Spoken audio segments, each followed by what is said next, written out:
Good evening. It's 7 progress. o'clock and time to call to order the February 6th meeting of the Clayton City Council. And we're going to do first call to order, then we're going to do the roll call, and then we'll do the Pledge of Allegiance. So will the city clerk please call the roll? Thank you. And on that, Councilmember Cloven. I'm here. Thank you. Tillman. Here. Thank you. Juan. Here. Thank you. Vice Mayor Tripiano. Here. Mayor Diaz. Yes. Thank you. You have a quorum. Thank you very much. And now would you please join me with the Pledge of Allegiance?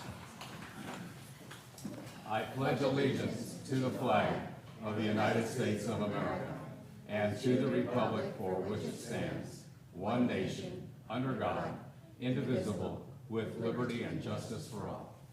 Thank you.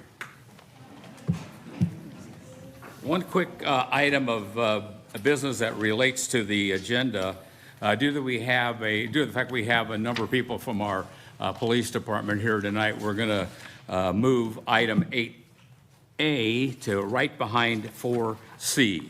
So you'll know that we're going to do that first. And now I'm going to open up for public comment for non-agenda items. And do we have anybody online?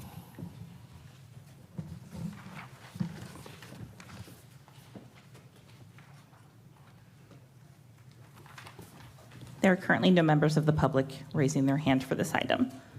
No one online? Okay.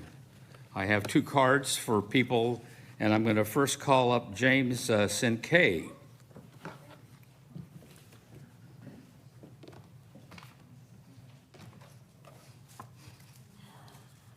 Just push the button. Hello. Awesome. All right. It's my first time speaking. Good evening, members of the Clayton City Council. I appreciate your time and effort, and thank you for listening tonight. My name is James. I'm a dedicated Clayton resident in Jeffrey Ranch community. I'm a fire captain, paramedic, 20-year veteran of the fire service, and a proud father of two. You can see Braden and Capri. You guys want to say hi? All right. They're both here with you tonight. Today I stand before you to address a crucial matter that affects the safety and well-being of our community, particularly my 6-year-old son, Braden. Braden, who uses a wheelchair every day, faces significant challenges due to the lack of access, safety measures, sidewalks, crosswalks on his route to school. The conditions on Mitchell Canyon are particularly hazardous during the drop-off and pickup times due to large trucks heading to the Clayton Quarry and other vehicles, which I understand is just part of the business. The absence of sidewalks and the presence of only gravel make Braden's journey to school difficult. The longer route isn't viable for him due to stamina constraints, and it's disheartening that crossing Mitchell Canyon Road at 4 Oaks Lane seemed to be the risky alternative for many families running late. Moreover, children have been hit by cars while crossing the intersection of Mitchell Canyon Road and 4 Oaks Lane, a terrifying reality that no parent should have to face. Our community deserves better. Our children deserve safety.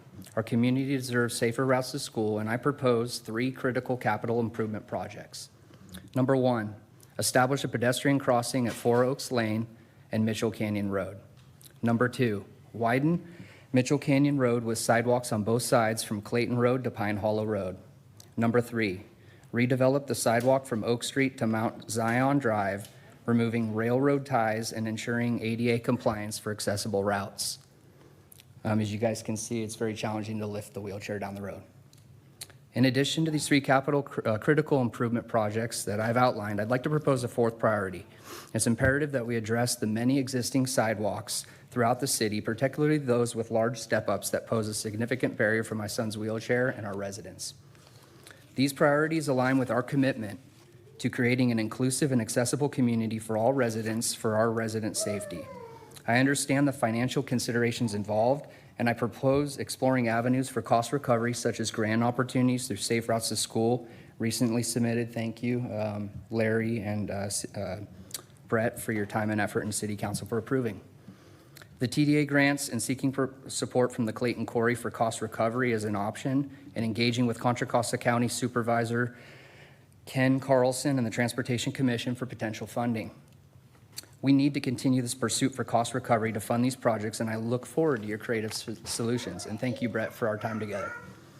Finally, to garner support from the community, I've collaborated with Mount Diablo Elementary's principal, Sarah Harris, and obtained a letter that she has signed in support of this cause, and nearly 1,000 signatures to date through a change.org petition, which I have filed with many Clayton residents present. I've been working behind the scenes with city leaders, including council members, city manager, city engineer, police chief, and staff to prioritize these crucial improvement projects for the safety, accessibility, and dignity of our community. I thank you each individually for your time and dedication. I believe in collaboration, and I hope to continue great change as a team of leaders to help uphold the 3 core values of City of Clayton: inclusion, integrity, and safety. I urge you for your support on these initiatives and propose the formation of an ad hoc committee to address safety concerns, and I will volunteer to see this through as a dedicated public servant, hoping to align our goals with your vision as city leaders. I've seen many tragedies over my years in the fire department and know when it's time to step up and lead and make a difference and real impact. I appreciate you all. I'm here for questions. I do have attachments I'd like to provide the council. Clerk, is that an opportunity? Thank you. We also received some written correspondence from Mr. Ronald Chang, I guess, this morning, and it's been forwarded to the city manager. Okay, next up, Edward Eldon Hartley, Esquire. Good evening, Ed Hartley, 972 Kenston Drive.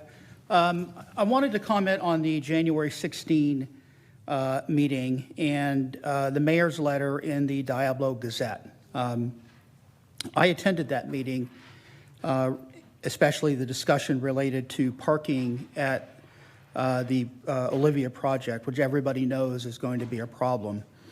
As I saw it, the staff was asked to give a recommendation and gave a recommendation. The council, after public comment and debate and consideration, came up with a different path, a path I agree with, and I appreciated the collaboration of the council on that.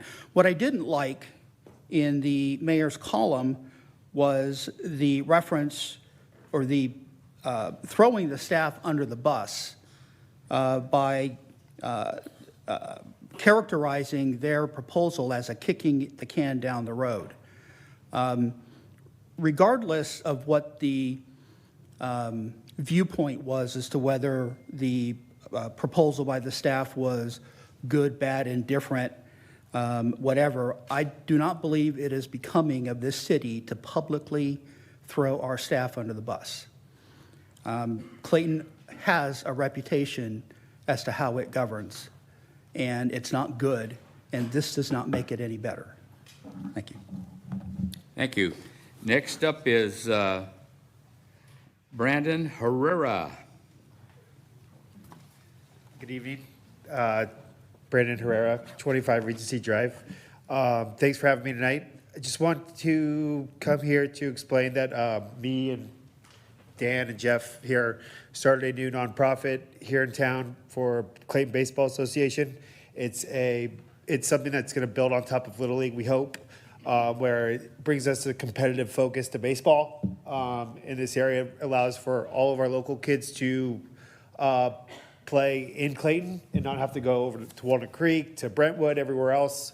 And all of our kids that want to play competitive baseball on a year-round basis are leaving and splitting up. So we decided we're going to start this organization here in town and have it be local for our local kids. And so I stand here before you today to say I think it's about time we start putting some money into our park and rec and fields and everything else that's out there, that improvement with all the projects that are going to be happening here this year with excess funds. I would like to, help support and bring. I think it's time that as a community we come together and really develop for our kids a nice baseball organization and fields. So sorry, I wasn't really prepared here, but yeah, we just vote to bring more excess funds to Park and Rec, improve Clayton Community Park. It's such a great facility that we have. And if we just develop it a little bit more, it could be absolutely beautiful. And it can bring so much teams here other teams from out of town come play tournaments here, bring life to our little town, go to Ed's, go to Moressi's, go to Skip's, everything else. I think it's time that we start improving those park and rec for all of our kids. Thank you very much. Thank you. I have no other cards, and there's no one online for public comment. We're for non-agenda items, so I'm closing item number 3. We move on to item number 4, which is the consent calendar. Anybody wish to pull any item that's on the consent calendar? Yeah, I'd like to pull 4B. 4? 4B, Okay. Bravo.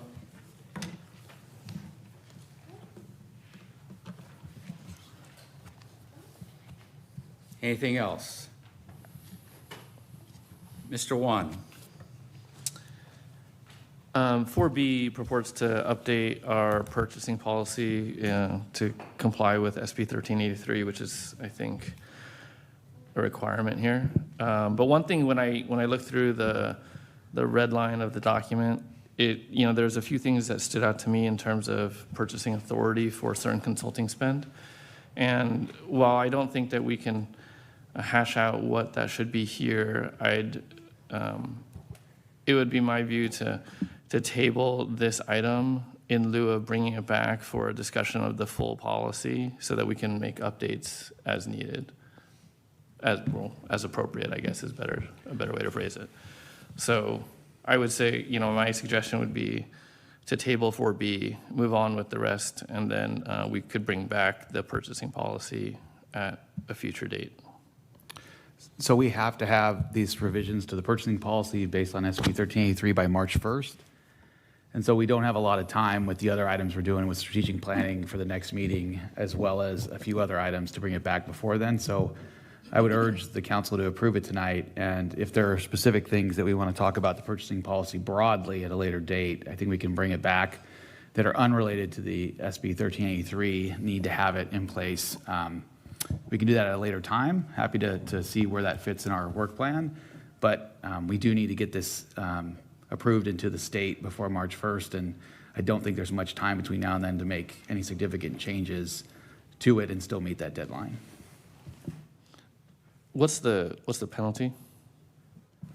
Well, it's part of our corrective action plan that we've been doing for a year. And so I would have to look at if there's a prescribed financial penalty, but I do know we've already been put on a corrective action plan with the state because we didn't meet it early on as many agencies did. And this is kind of one of the last pieces of that corrective action plan that we were supposed to have done by the beginning of this year. And we are falling already a little bit behind and told them we would be making sure that we caught up with this being one of the final items before that March 1st deadline.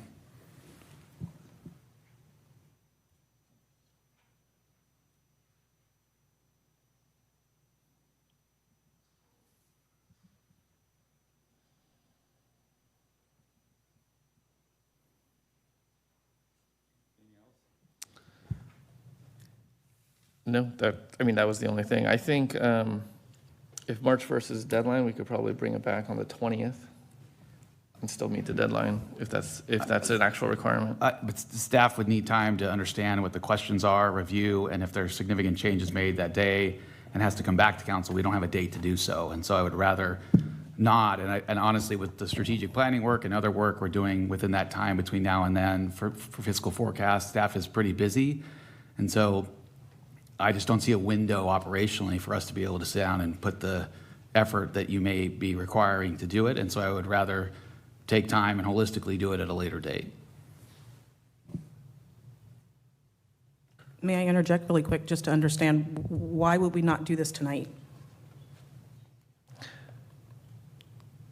The thought process was that if we're going to be updating the policy for a certain aspect of it, if we're going to make other changes, it would be more effective to make all the changes at once rather than do it over a series of meetings. So that's the idea. But maybe you can give us a little more detail on what exactly it is that you're looking to change so that we can at least be up to speed with you, and Sure. it might I not think take as long. I think the threshold for spend without council authorization for consulting is too high. I think we've exercised, we've operated under that threshold, and we've spent quite a bit in that area, and I want to make sure that we have more oversight in that specific item. I forget the number on the policy, but there are 3 aspects, so it's whatever the first one was. Any other comments? So I guess if it's a requirement, then that's fine. The things to do with SB 1383 are kind of orthogonal to the rest of the threshold spending, but, I would say that we should take it up sooner rather than later to address the spend that will continue to happen without a change in the policy. So. Well, I guess my only question is, can it be amended after it's instated? As long as it doesn't specifically interfere with certain requirements of SB 1383, that, yeah, you guys you've looked at this in 2022 already once, and so, yeah, you could look at it at any time you wanted to, as long as those specific requirements aren't amended. Okay, thank you. Anything else? Mr. Cloven? Just knowing our schedule in the next couple weeks, I don't think we're going to have time to come back to it. I understand your concerns. I do think it can be addressed after we've come through some of the major issues with regard to our strategic plan and some of our forecasting as far as the budget in the next few meetings. I would move approval as is currently, so we can come back to it later and address your concerns later. I would second that. Because you're saying that we can, I'm sorry, I'm going to ask a question after I just seconded something, but we can amend this later if we need to and have a further discussion, right? We can amend it at any time, but at least we'd still be on track Yes. for the timeline that we already originally gave? Correct. Okay. And knowing that topic that needs to be discussed, I mean, there are a lot of unintended consequences depending on the direction, and so I think it deserves a very fruitful dialogue around it before we make any changes. Yeah. Then I keep my second.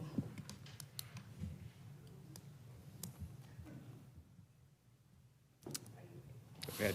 Please take the roll. Thank you. And this is for the full consent calendar? Just because they said we're speaking about B, so items A, B, and C. Thank you. And on that motion, Councilmember Cloven, Aye. Tillman, Aye. Juan, Aye. Vice Mayor Tripiano. Aye. Thank you, Mayor Diaz. Aye. Thank you. You have 5 ayes. Okay, are we done with item 4B? Yes, we are. Anything else on 4A or 4C? Then I'm going to open it for public comment on our consent calendar. Do we have anybody online that wishes to speak? And Mayor Oh. Diaz, I just wanted to say one thing on item 4C that I spoke with our city manager about earlier today is I'm absolutely all for replacing the play equipment at the Grove Park, but that we know that Lydia Lane also needs. Yep, so, yeah, you want me to go into that a little Yes, bit, please. Vice Mayor? Okay, what I was talking with Vice Mayor about today when the topic came up was Lydia Lane is also in disrepair, the matting. And we have to replace the slide at Lydia Lane, and to do that, you have to cut up the matting anyway. So what we are going to do is look to do a contract for that. It's about half the size, so it would be, probably closer to half, if not less, of the price. And so as of now, that's in my authority to go ahead and sign that and move forward. And so your maintenance superintendent is looking for a bid to see if we can do that. So we won't replace the slide until we know if we can replace the matting at the same time, so we can get efficiency in improving that park as well, under the same funding authority as this contract today as well. Okay, Thank you. all right. Now we have to take action on the final, wait a minute, public comment. Anybody wish to speak on this item 4? A and D or C? A and B, C? No one? And we have nobody online? There are no. Thank you. Closing public comment on the consent calendar, we shall move for action. We'll entertain a motion. Mayor, you already approved the consent calendar in your last action. So, We asked if it would be the full consent calendar. I think we did it out of order, but I think that'll work. Yes. I think you're fine. You're fine. It's approved, yeah. It's approved. is everybody happy now? So we can, are we still on? Okay. Anyway, we need a motion. Thank you, Mayor. And just to clarify for the record, there has been a motion already taken on the consent calendar, and there's no public comment Thank you. online or in person. Thank you. Item 4 is closed. Now we're going to move up to item A and bring, 8A, and bring it forward, and I don't see the assistant to the city manager, so Mr. Brett, you're on. Sure, yeah, Mrs. Walker is out sick today, so I'll be taking over. So this item is approval of memorandum of understanding with your police union, and appreciated the effort of both city council and the Police Officers Association. It was a really good process we went through. One of the nicest ones I've been through in a very long time, and doing this for a good while. The contract being approved is for 3 years. Summary of what is being approved, the major points are a first-year increase of 15%, second-year increase of 4%, and third-year increase of 4%. This really brings our police officers much closer to what our surrounding cities within the same type of population and category are as far as compensation. And so it should really help retention and recruitment, which is important in today's world for any police department, but especially a small police department. And so just appreciate, again, council's efforts and the POA's efforts. And with that, I'm happy to answer any questions. Thank you. Any comments from council? None, then I'm going to open it for public comment on this item. And I see the president of the Peace Officers Association. Good evening, council, city manager. My name is Rich Ania. I've had the privilege of being a police officer in this city going on 20 years in May. I can't thank you guys enough for this raise that we're getting. This is the best raise that in my 20 years that we've ever seen.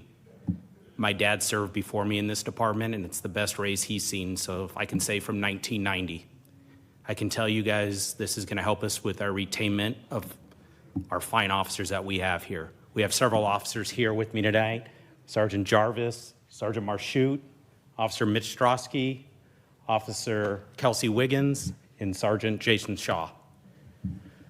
You guys have always supported your police department, and we appreciate that. And we know that when we see you guys out in public, it means something to us that you guys come up to us and you guys call us by our first names and know who we are.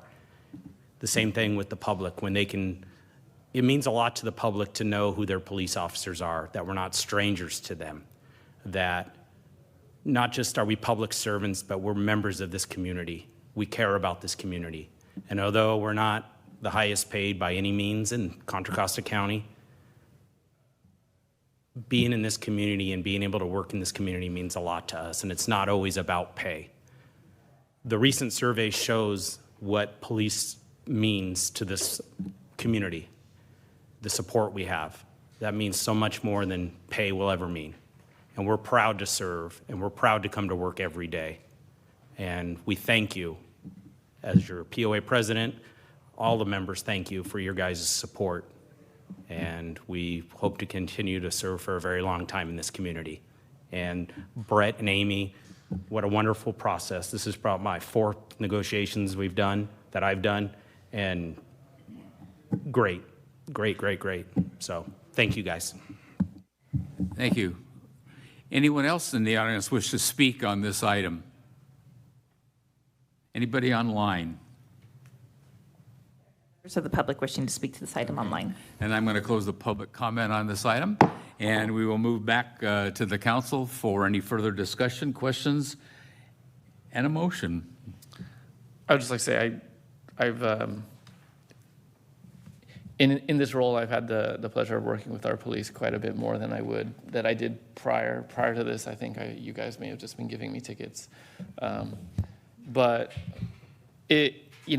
you see a lot more from this side of the table, and this agreement, I think, is a reflection of the appreciation that the entire council has of our POA. So that's it. Thank you. Yeah. Go ahead. Thank you.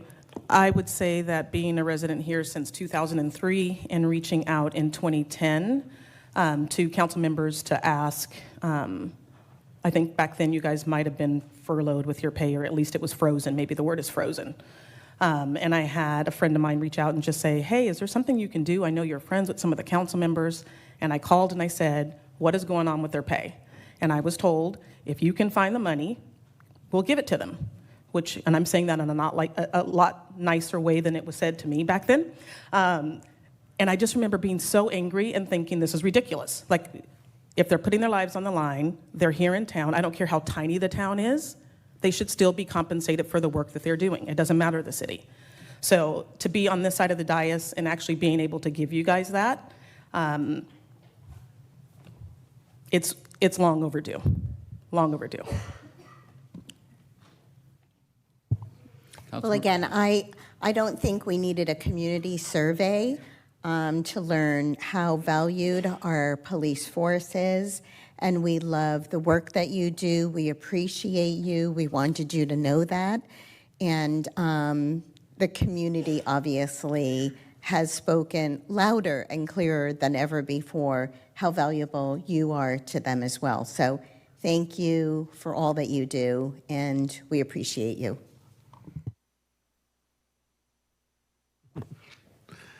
It's actually a pretty easy decision. You all mean so much to us in our city. You saw that in the survey, and you see it in the streets. We had to dip into our savings a bit to make this happen, but you're worth it, and we knew that, and that's why the decision happened that way. Thank you all for all you do. Thank you to the entire department, the chief's leadership, and the POA. And I agree with what Vice Mayor Cipriano said. We don't need a survey. All you can do is go out into the public, be it at a concert, be it at a parade, be it at a traffic collision where people from both sides are involved. And the police department treats that incident with professionalism, courtesy, and absolutely they discharge their responsibilities very, very well. I get emails, text messages about some incident that took place where the police were brought in and they had to either mediate or handle whatever the interaction was. This department shines above every other department in our community. And in fact, I've heard somebody say, not me, they appreciate our police department more than tree trimming. So thank you guys and gals very much. Keep up the good work, and we'll see you out there on the streets. Thank you. Now we need to vote on this item. Would somebody like to make a motion on this? I'd move approval. I'll second. Moved by Councilmember Juan and seconded by Councilmember Tillman. Would the clerk please take the roll? Thank you. Councilmember Cloven. Aye. Thank you. Tillman. Aye. Juan. Aye. Thank you. Vice Mayor Cipriano. Aye. Vice Mayor Diaz. Thank you very much. Bye-bye. Yes, a resounding yes. Thank you very much. Yes, they need a big round of applause. Okay, we're now back on track with item 5 and the recognitions and presentations. The first one is the election update, and I believe somebody from the recorder's office is here. And we would like to, and by the way, I don't want to steal your thunder, but I know, because I was at the mayor's conference the other night, and we heard that Clayton had the highest turnout at any polling station. I know, but I want to I know you that I heard it. Thank you. Thank you, everyone, for having me. My name is Helen Nolan. I'm the Assistant Registrar of Voters of Contra Costa County. The slide you can see is from Kristen. I'm obviously not Kristen, but I'm here in her place, and I'm truly honored to be here. So, Council Members, City of Clayton, thank you so much for having me. So a few things, just in general about our upcoming election, March 5th, 2024. Today we are officially 28 days away from the presidential primary election. Ballots are all in the mail. They went out yesterday. Actually, to take that back, they were at the Oakland Post Office on Sunday. They were in the mail on Monday. Very excited about that. We have been ramping up all year long to present this presidential primary to you and to the voters and your constituents. We've been doing our ballot layout. We've been testing all of our equipment. This year's ballot is a 17-inch two-card. A lot of that is because there is a very long Senate race with a lot of contestants, a lot of candidates that need to be on the same side of the card. So we've been figuring that out. There, let's see, the voter information guide, the county voter information guide went out last week. So if you haven't received that, let us know. Happy to send you a new one. And so my point in being here today is to kind of educate on how we can help voters participate in this election. It is a primary election, so a lot of people don't think that it's important, but it's very important. There are a lot of important races that are on the ballot that pertain to them personally. There are 3 school measures. There is a city measure. There are county measures. There's county supervisors, all very important to everyone's daily life. Also, to tell us how NPP voters, no party preference voters, can still vote in the presidential primary, and ask for your help. Next slide. So a little overview on the Elections Office. We are the Registrar of Voters. We help people vote. Our job is to maintain the voter registration rolls, clean those up, keep those nice and tight, help all eligible citizens vote. Our goal is to have as high as a registration as we possibly can from all eligible citizens. And Contra Costa is about a 90% registration overall, which is really good for the state of California. And our office does have a code of conduct, which means that there are no partisan activities allowed. This helps improve our trust and our faith in our office and then the work we do. We, according to and abiding by all federal and state laws, rules, and regulations. Next slide. Our office is also the clerk recorder. Not my side of the office, but it's a very, very important side of the office. Why? Well, the elections office has 30 full-time employees. The recorder's office has 50 full-time employees, so it is a larger department or division of our department. And we like to say that the clerk recorder is going to hit you at some point in your life, no matter who you are, no matter where you are. We do birth certificates, marriage certificates, death certificates. We also record all property transactions, notary filings, fictitious business names, the list goes on. Marriages are very popular, and we see lots of happy couples coming through that office every day. It's very exciting. And we also have extended hours for those of you who can't get there and need to be in person on regular 8 to 5, Monday through Friday. We have extended hours until 6:30 on Thursdays. Next slide, please. Our clerk recorder elections office was recently recognized for national excellence. We're very proud of this. I want to brag a little bit about this. Our elections division was selected as just one of just 16 jurisdictions nationwide as a center for election excellence. The only other California county selected was Shasta. We enjoy a coalition with our peers from as far away as Greenwich, Connecticut, and Wisconsin, and South Carolina, and Oregon, and Washington, and we get to talk to these people and pull off of their experiences, and so it's a very valuable thing for us to be a part of.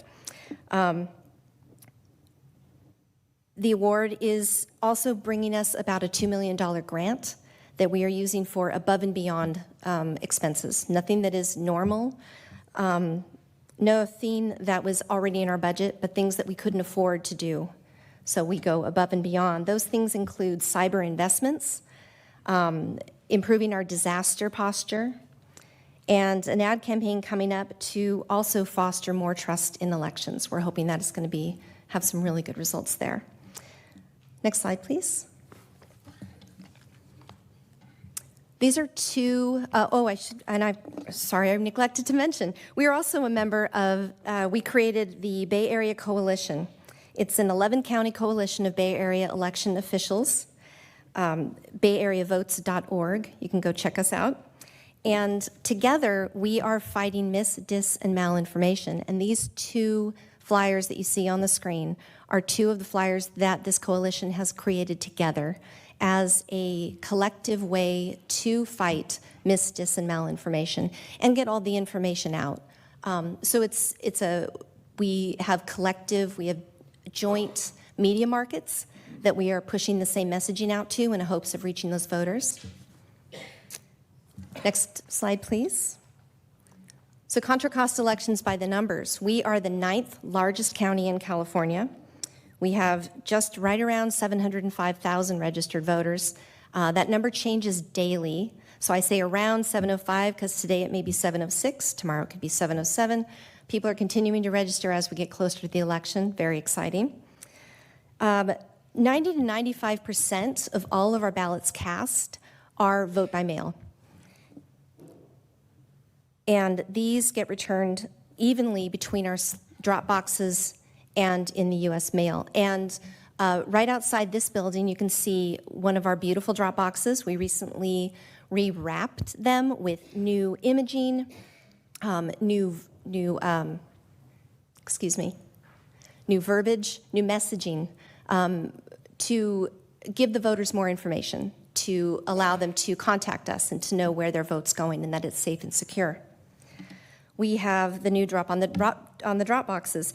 We are also coming out with new envelopes. They are purple, they are blue. The return envelope matches the drop boxes to further solidify our branding, so you know when you get this in the mail, it is legitimate, it is real, so you have even more trust. We have, so we're authorized for just 32 permanent full-time employees.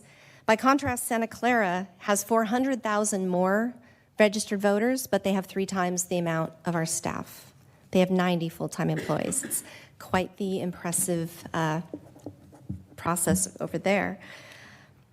We have been recently approved by the Board of Supervisors for 2 Measure X DEI election specialists. We're very excited. These are going to be bilingual election specialists that we're hoping will improve our posture with the underserved communities in the jails. We're partnering with the NAACP and our local sheriff's department to get the information into the jails so that the eligible citizens can still vote.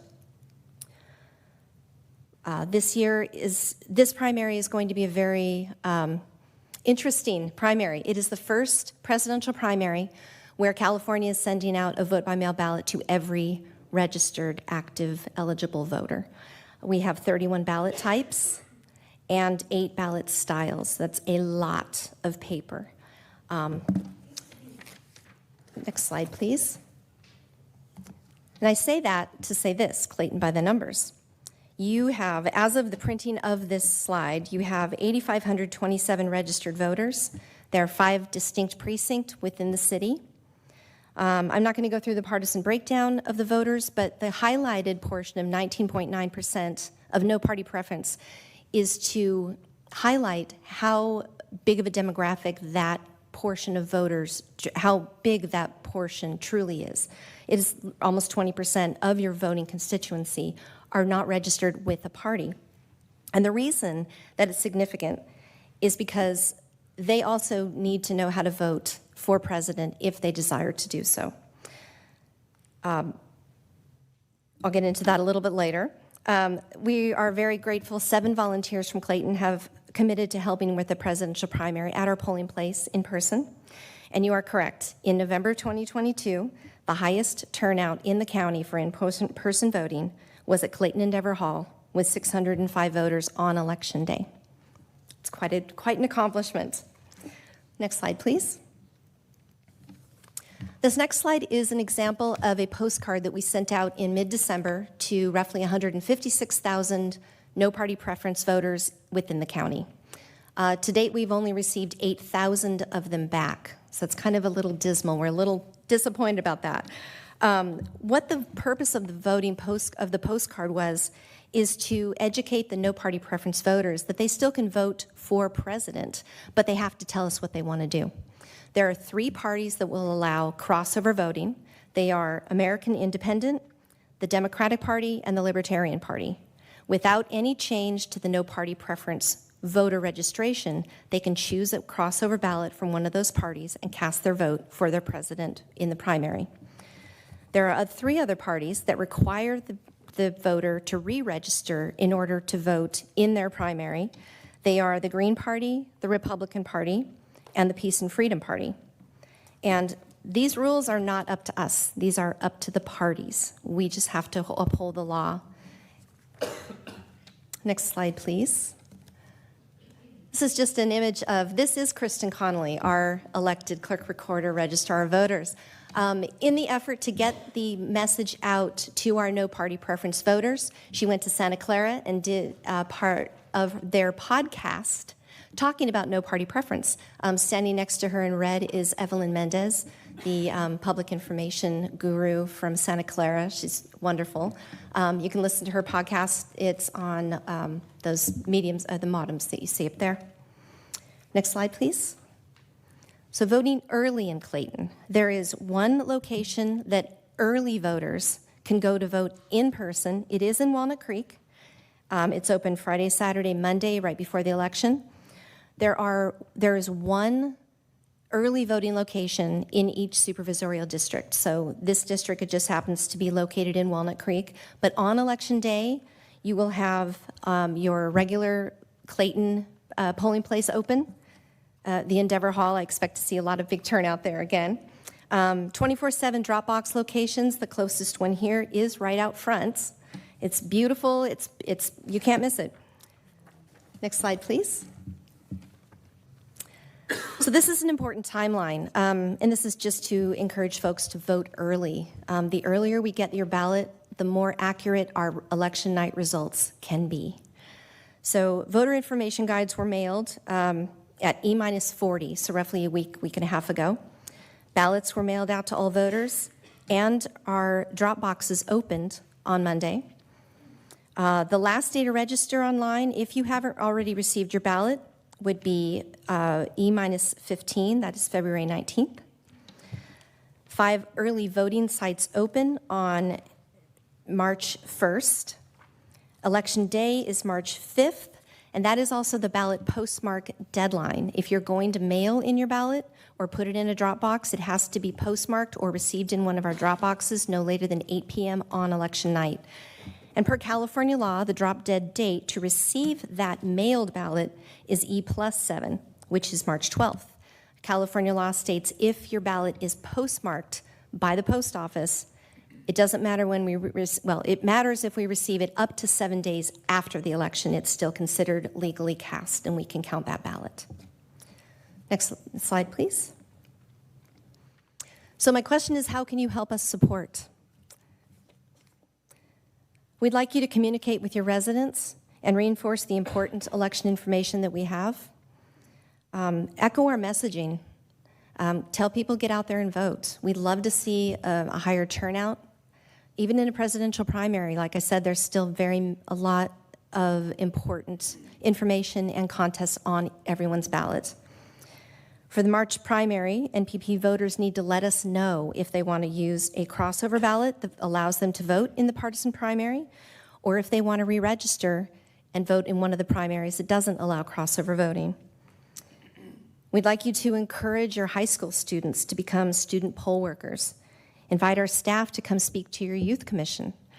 We can pre-register voters at 16 years old, and also 16-year-olds can also volunteer at the polls. They just need permission from their parent and the principal, and we'd love to have them. Getting youth involved in voting and democracy is one of our very important pillars. Next, please. We'd like you to be our ambassador for supporting and registering new voters year-round. Reinforce the safety message with your local police department, and we have many of our esteemed members here. This is very nice.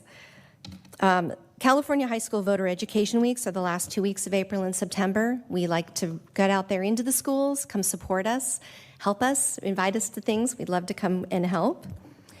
And in 2024, please do what you can do to amplify the information about the importance of voting.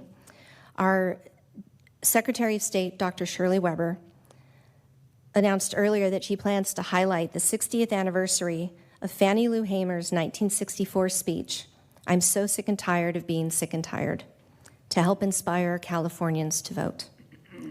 Check out our website, follow us on social media. Next slide, please. These are two of our QR codes you can get to go to our social media. We have Instagram. Yes, we have TikTok.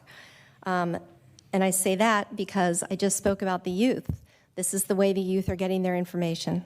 And if we're not getting the information to the youth in a way that they can understand, we're not doing our job. Next slide, please. California's youth vote. We like to say Contra Costa is a microcosm of California. These stats very much mirror what we see in Contra Costa here with our youth vote. In 2014, the total youth turnout, and that's 18 to 24 years old, was only 10%. In 2018, that increased to 30%. And we're talking, these are the midterms, not presidential. In 2022, the youth turnout rate also dipped to 22%. An overall change in youth turnout of negative 8.2%. We'd like to see that increase. The youth are getting their information. They are hungry for this information and for knowledge. We want to be able to do everything we can to get that to them. Next slide, please. So many of you may have heard, elections officials have been subject to threats nationwide. We have partnered with the Committee for Safe and Secure Elections. We have our slide for 5 steps to safer elections. We were very fortunate to have partnered with the Department of Homeland Security and CISA recently. We did a tabletop exercise with Sheriff Livingston and members of his staff in the law enforcement community and members of the FBI Election Crimes Division. We did a tabletop where we looked at scenarios and we talked through what should happen, who should be notified, what's our reaction. Very helpful, very eye-opening to the potential for threats out there. We walked away feeling more prepared. Eyes definitely opened. It was an experience that we were very grateful for. Next slide, please. Along the same lines, we have our California Law Enforcement Quick Reference Guide. And I believe that Kristen has distributed this to most, if not all, of our law enforcement partners. For those of you in the room, if you don't have it, please let us know. We'd love to get you this copy. And this was created because there are many law enforcement who don't know that there are election crimes and they are detailed in election code. And so this may not be, an area of expertise, but it's ours. So it's our job to get that information to our partners so they can help us create and defend our safe and secure elections. Next slide. And again, that's the end of my presentation. This is our contact information again. Please feel free to call, email. Kristen is happy to answer any of your questions that you might have, or if you need to get a hold of me, this is also a good way to do it. I'm in her office. So thank you for having me. I will answer questions if anyone has any. Great, thank you very much. Any questions from the City Council? We won with 600. What was the next runner-up? I off the top of Was my it head, I think close? it was about 570, 580. Yeah, but that's kind of a trend that we're seeing throughout the county. We've got 705,000 registered voters, almost 9,000 here in Clayton, and only 600 voted in person. Do you That's know in person. Historically, Clayton has been very strong in voter turnout. Yes. I'm not sure if you have that information handy. I don't have the information on what the actual turnout was in 2022.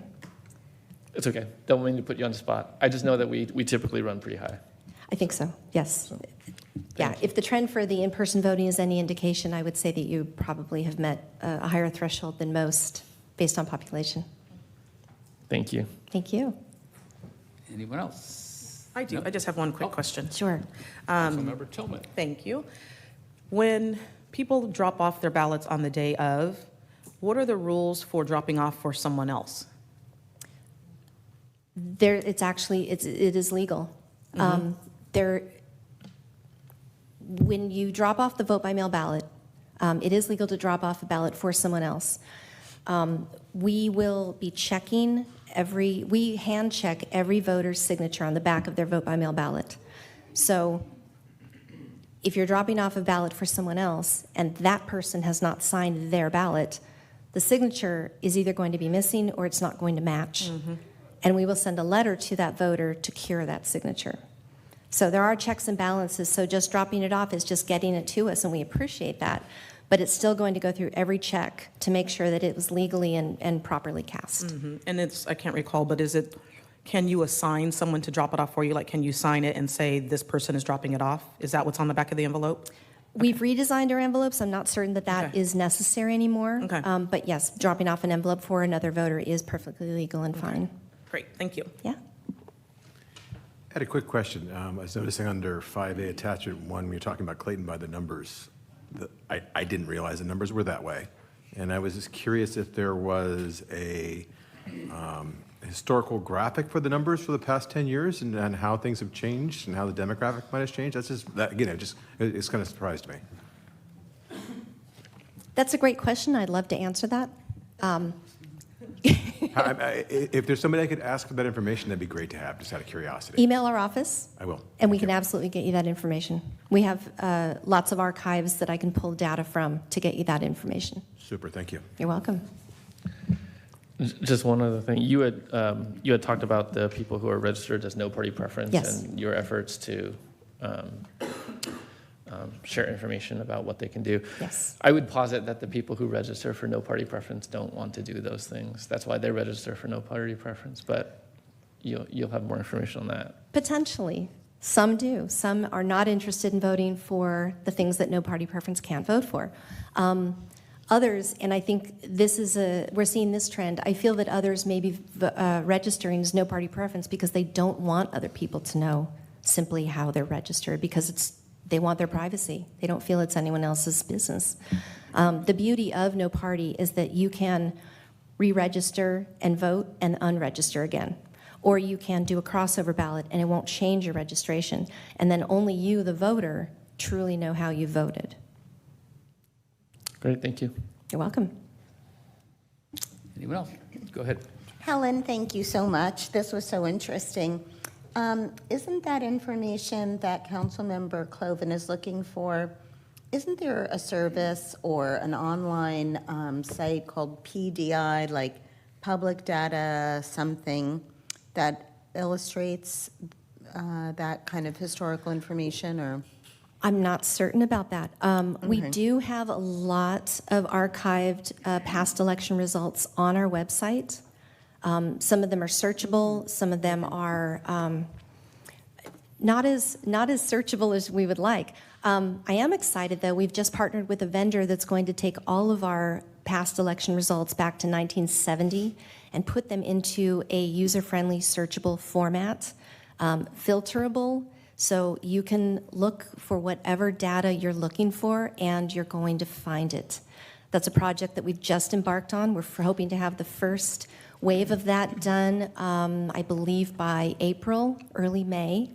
And then we're going to go in 2 more waves until we have everything back to 1970 completely put into this new format so that it's very user-friendly and accessible. that's terrific. Thank you. Thank you. Thank you. Just an FYI, the voter registration historical information is pretty conveniently located on your website, so you can look back for 20 years or so, and it has all the percentages. Thank you. All right.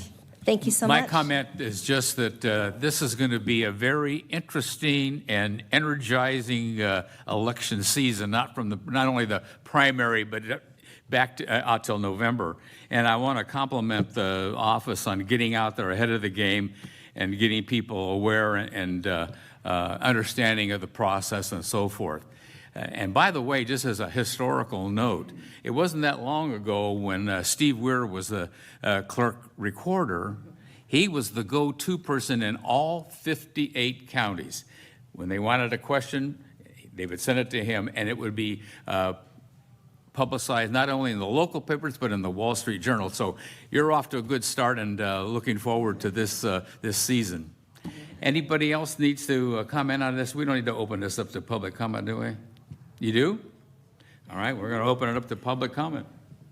Anybody to come forward? Anybody online? No one online for public Okay, comment. and I don't have any cards from anybody, so closing this item. Thank you very much.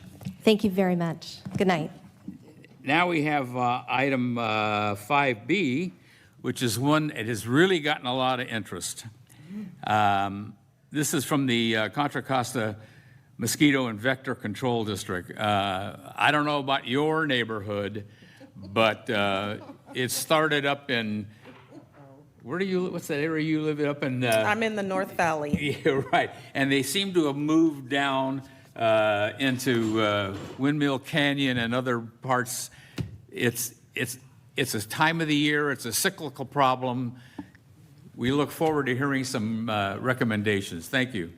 Thank you very much. Thank you so much for inviting me here to speak. My name is Nola Woods, and I'm the Public Affairs Director for the Contra Costa Mosquito and Vector Control District.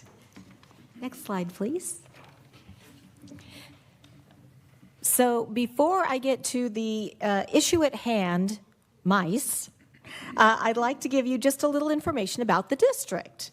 The district's mission statement is the Contra Costa Mosquito and Vector Control District is a public health agency that is dedicated to protecting the community from mosquitoes and other vectors of disease or harm. And in 1926, the county residents actually voted to create our district. At that time, we opened our doors in 1927. And at that time, they called us the Contra Costa Mosquito Abatement District. Next slide, please.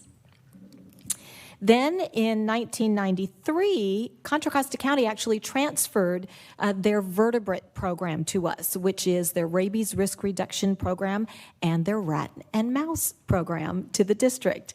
And that's when we changed our name to the Contra Costa Mosquito and Vector Control District, and we've been that ever since. Next slide, please. So today we provide public health services to reduce the risk of mosquitoes and rats and mice, skunks, ticks, underground yellow jackets specifically, and we provide education, inspection and education for honeybees. Next slide. The funding that the district received is through property taxes, and some areas also have an additional benefit assessment. So when we come out to provide any of our public health services, there is no additional charge for that. Next slide. We, as an independent special district, we're governed by a board of trustees. We have 22 members of our board of trustees, and we have a brand new trustee from right here in Clayton, as a matter of fact. We have 19 trustees who represent each city in Contra Costa County, and then 3 who represent the county at large. Next slide. Thank you. So looking at the requests for service that we've received from residents here in Clayton, in 2023, we received a total of 10 requests for mosquito service, 17 for mosquito fish service.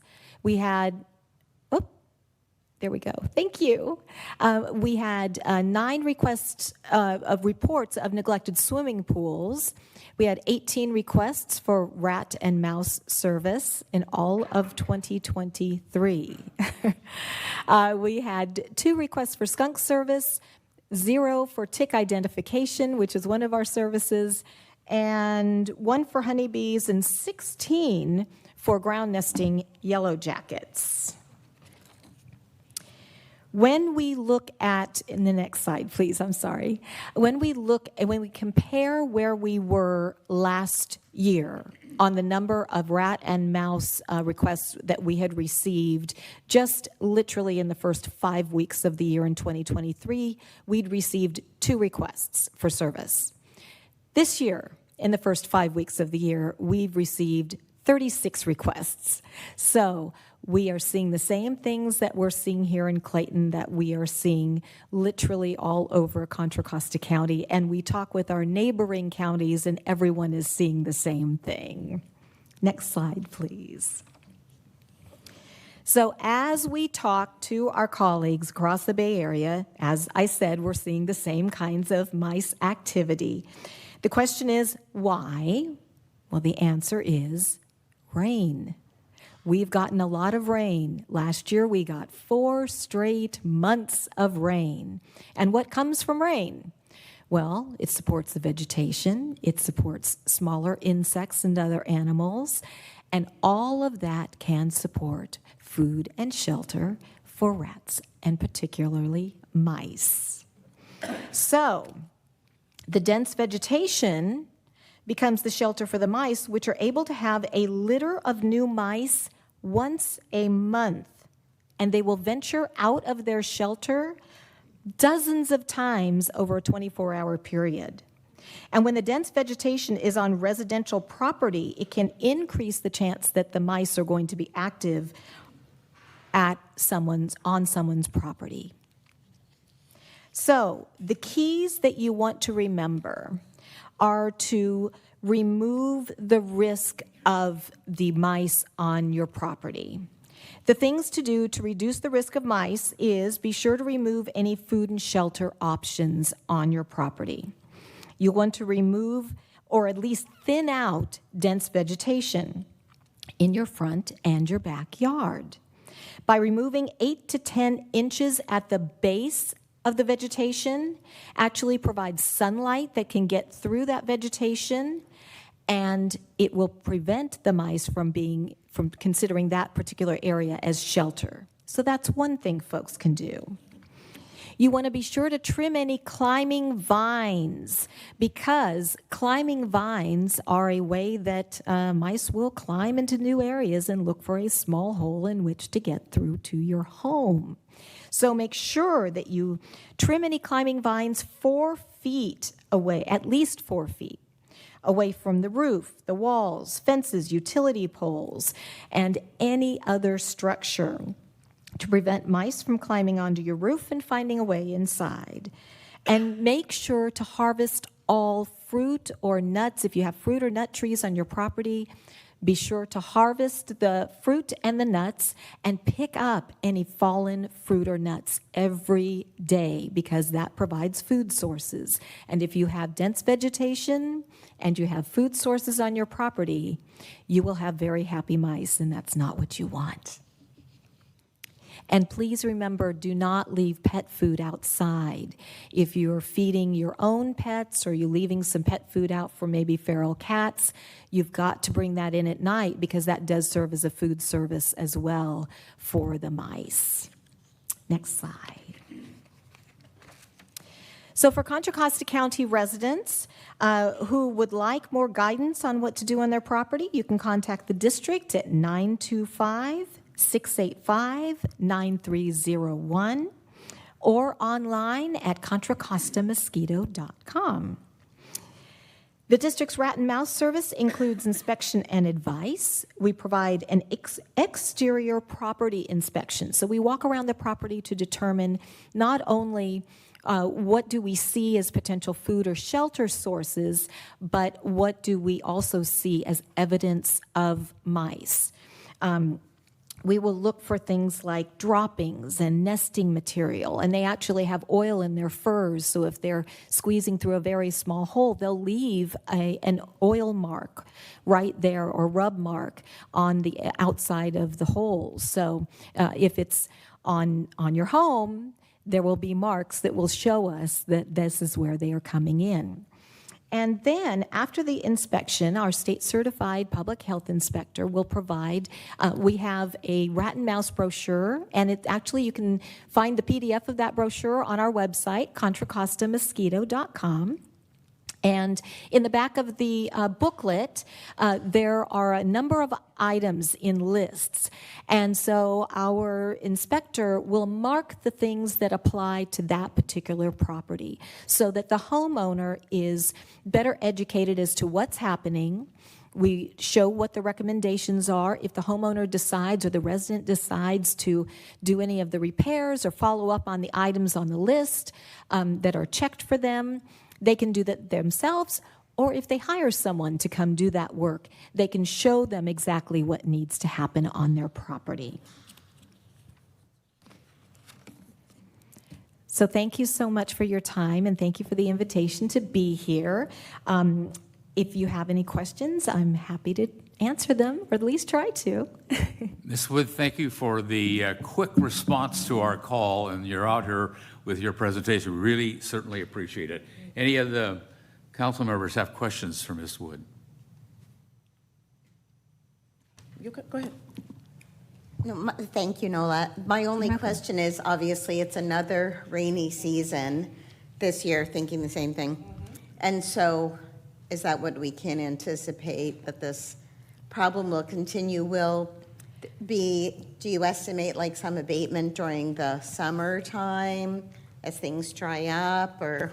So what we saw last year was, the months of rain that we got last year, and we saw, hillsides that remained green long after most of us who are from the area were used to. And that fresh vegetation, obviously, is a place where smaller insects and other animals will survive that can serve as a food source for the slightly larger animals, et cetera. And as we all learned about the food chain there, the rats and mice both survived very well last year, and now we're seeing them propagate their population more and more as the rain and the vegetation continues. And I wish we had a crystal ball to be able to tell you when it's going to end.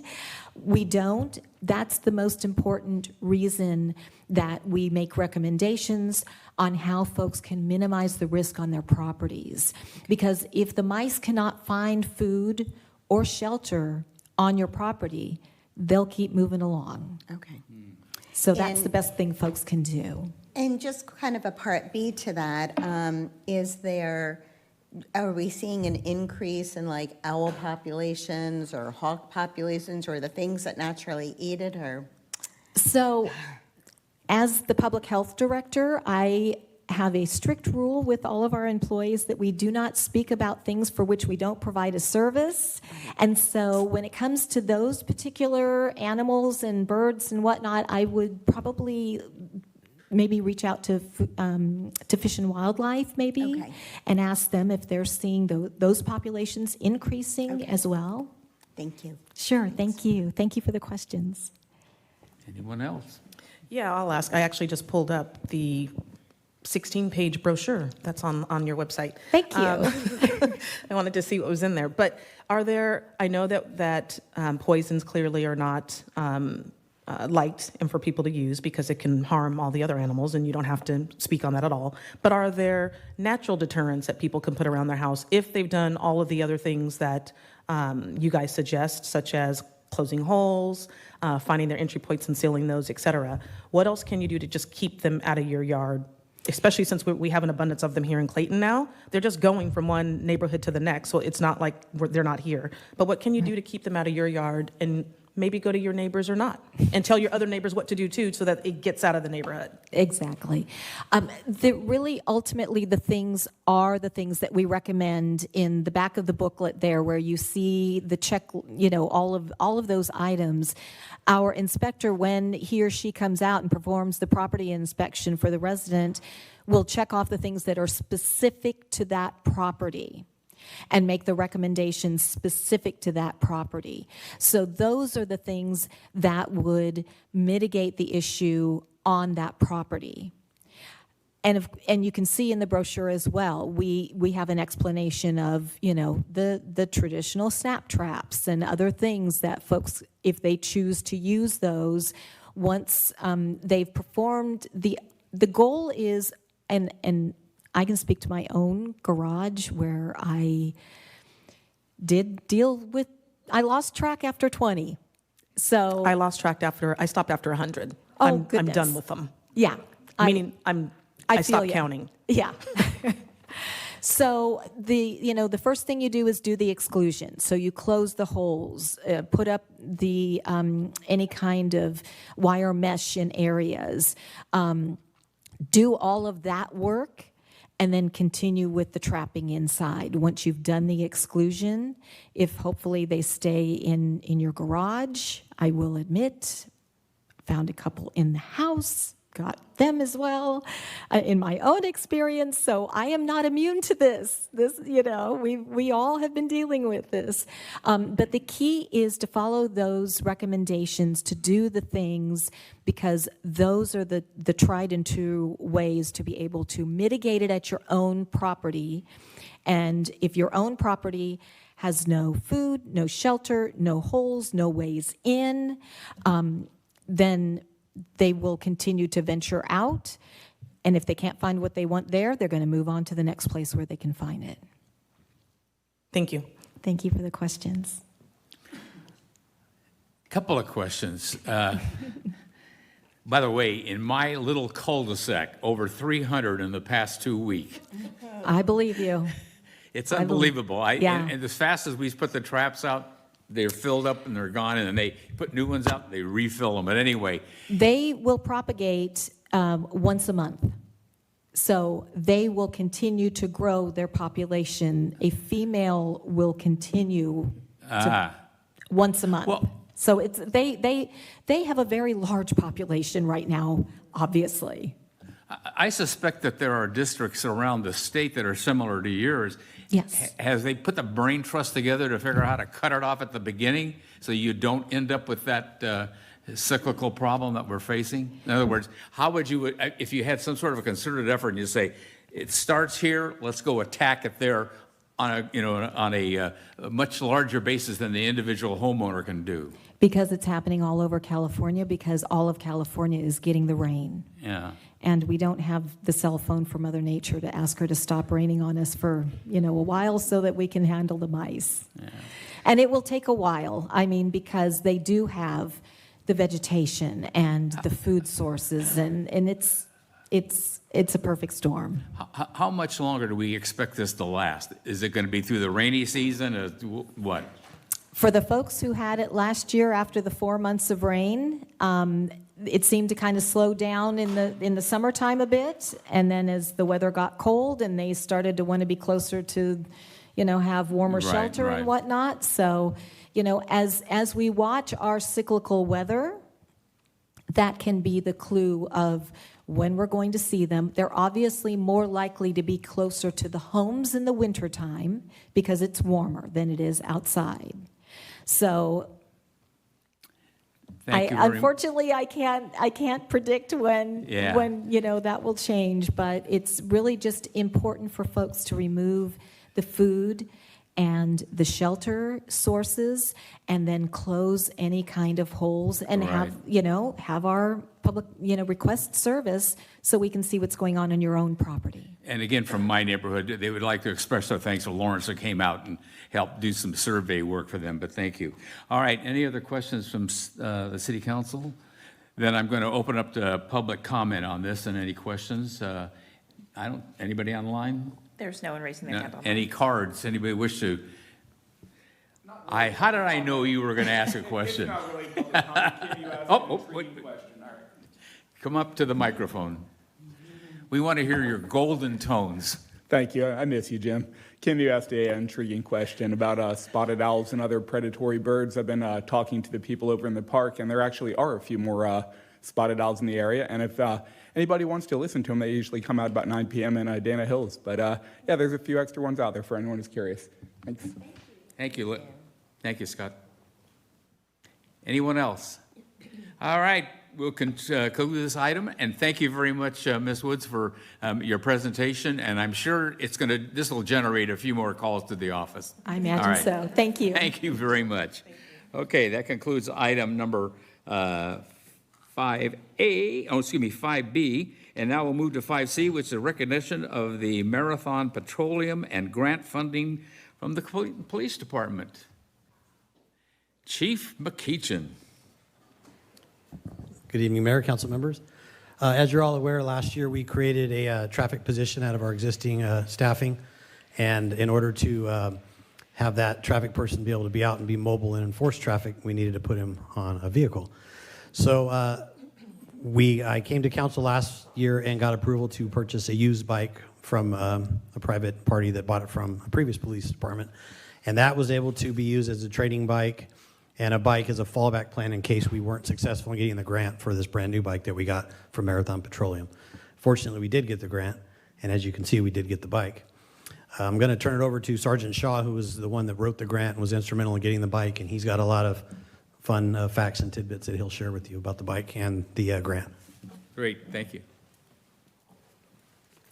Thanks, Chief. Good evening. As you said, last year we applied for the grant from Marathon Petroleum, and we were awarded $33,500. The grant fully funded this 2023 Zero DSR electric police motorcycle, which is outfitted with encrypted wireless communications equipment, as well as additional emergency equipment which is necessary for traffic enforcement. The grant also funded all the safety equipment for the traffic officer, as well as the required post-dual sport motor officer school, which is an 80-hour intensive specialized training course to certify him for traffic enforcement on the motorcycle. What's nice about it is this electric motorcycle is very, very quiet. It allows him to patrol the trails without excessive noise. It also operates more efficiently than a traditional gas motorcycle in that it allows him to rapidly intercept speeders. He can safely conduct traffic enforcement operations around the schools and operate during special events. On behalf of the police department, I would like to thank Marathon Petroleum for funding this project. And I'm happy to answer any questions that you have about the motorcycle or the project. And then once that's completed, Nicole is here from Marathon Petroleum, so we'd like to bring the bike out and take a picture with you guys. Great. Thank you, Sergeant. Any questions from the City Council?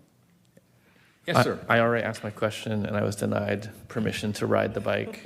Yeah, I want to see it in action. If you'd like to participate in the 80-hour I need to enroll in the training course and then a number of other things. 80 quick hours. And then you can, How many officers are trained in that manner? there are 2 of us. Awesome. Yeah, great job. Will there be other, excuse me, will there be other officers who get trained or just you two? So the training would be potentially open to additional officers. The issue is you need to already have your M1 motorcycle endorsement. And because of the type of training that you go through, anybody that does it needs to already be proficient in motorcycle use. The training that you're doing is not like a typical leisure rider. It's about a lot of slow speed control and enforcement action. Thank you. Well, Council Member Juan, I do have a motorcycle license, so maybe, used to have a low rider, so maybe. Seriously, can you show us how to operate it, or is it not functional in here? You got, Well, I just want to see, I want to see it light up. Yeah, absolutely, we could do that. I was gonna have Officer Strauss. We were joking earlier about having one of the other officers take it for a ride around in the room here, but anyway. As luck would have it, Officer Strauss is here. Yeah. And so I was gonna have him bring it out so we can take the picture, we could No, turn the but lights on. it's very commendable that now we have at least 2 functional ones and a backup Yes. to make sure the traffic is maintaining itself throughout the community. Thank you. Any other questions? All right, anything from the public? There are no public speakers online. Nobody online and anybody in the audience? All right. Item done. Thank you very much. Well, I think What? Oh, you're not done? Oh, we got, Well, can we do a have her picture? come up? Yes. I don't know if she wanted to say anything. No. Oh my gosh. We get a novelty check. Get a big check.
awesome.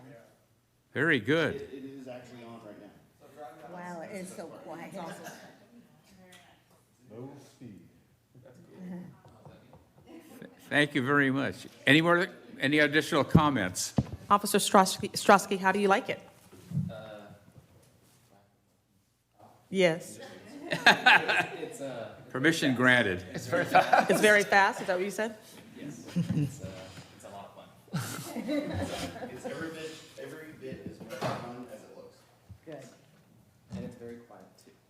People don't realize when I'm on the trails sometimes, they're like, oh, I didn't hear you. When you say Is you're it on the still trails, on? like you take it on the trails? This is correct, yeah. It's so quiet, it sounds like a bicycle. You can hear the Ah. quiet underneath the tires. Okay. So like you go up Black Diamond, like the Black Diamond Trail. That's cool. Is it off now? No, I think it's still on. It's still on? No, I turned it. Okay. Once you get turned around, so you can wheel it back out. Excellent.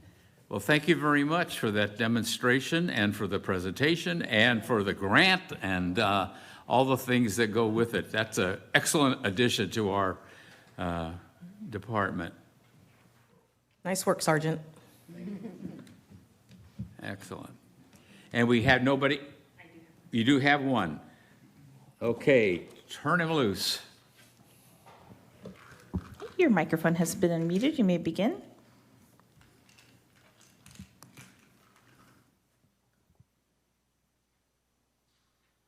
Larry Schulman, you have been unmuted.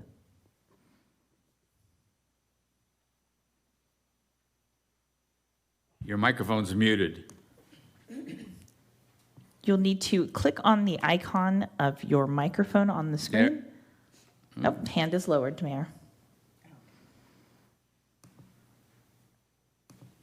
They've lowered their hand. There's no other speakers. Okay, I guess he gave up. Okay, no other public comment then.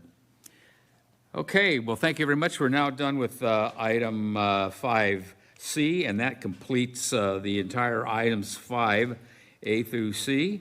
And now we move to reports, item 6. The first is for the city manager and staff. Yep, no report tonight, Mayor.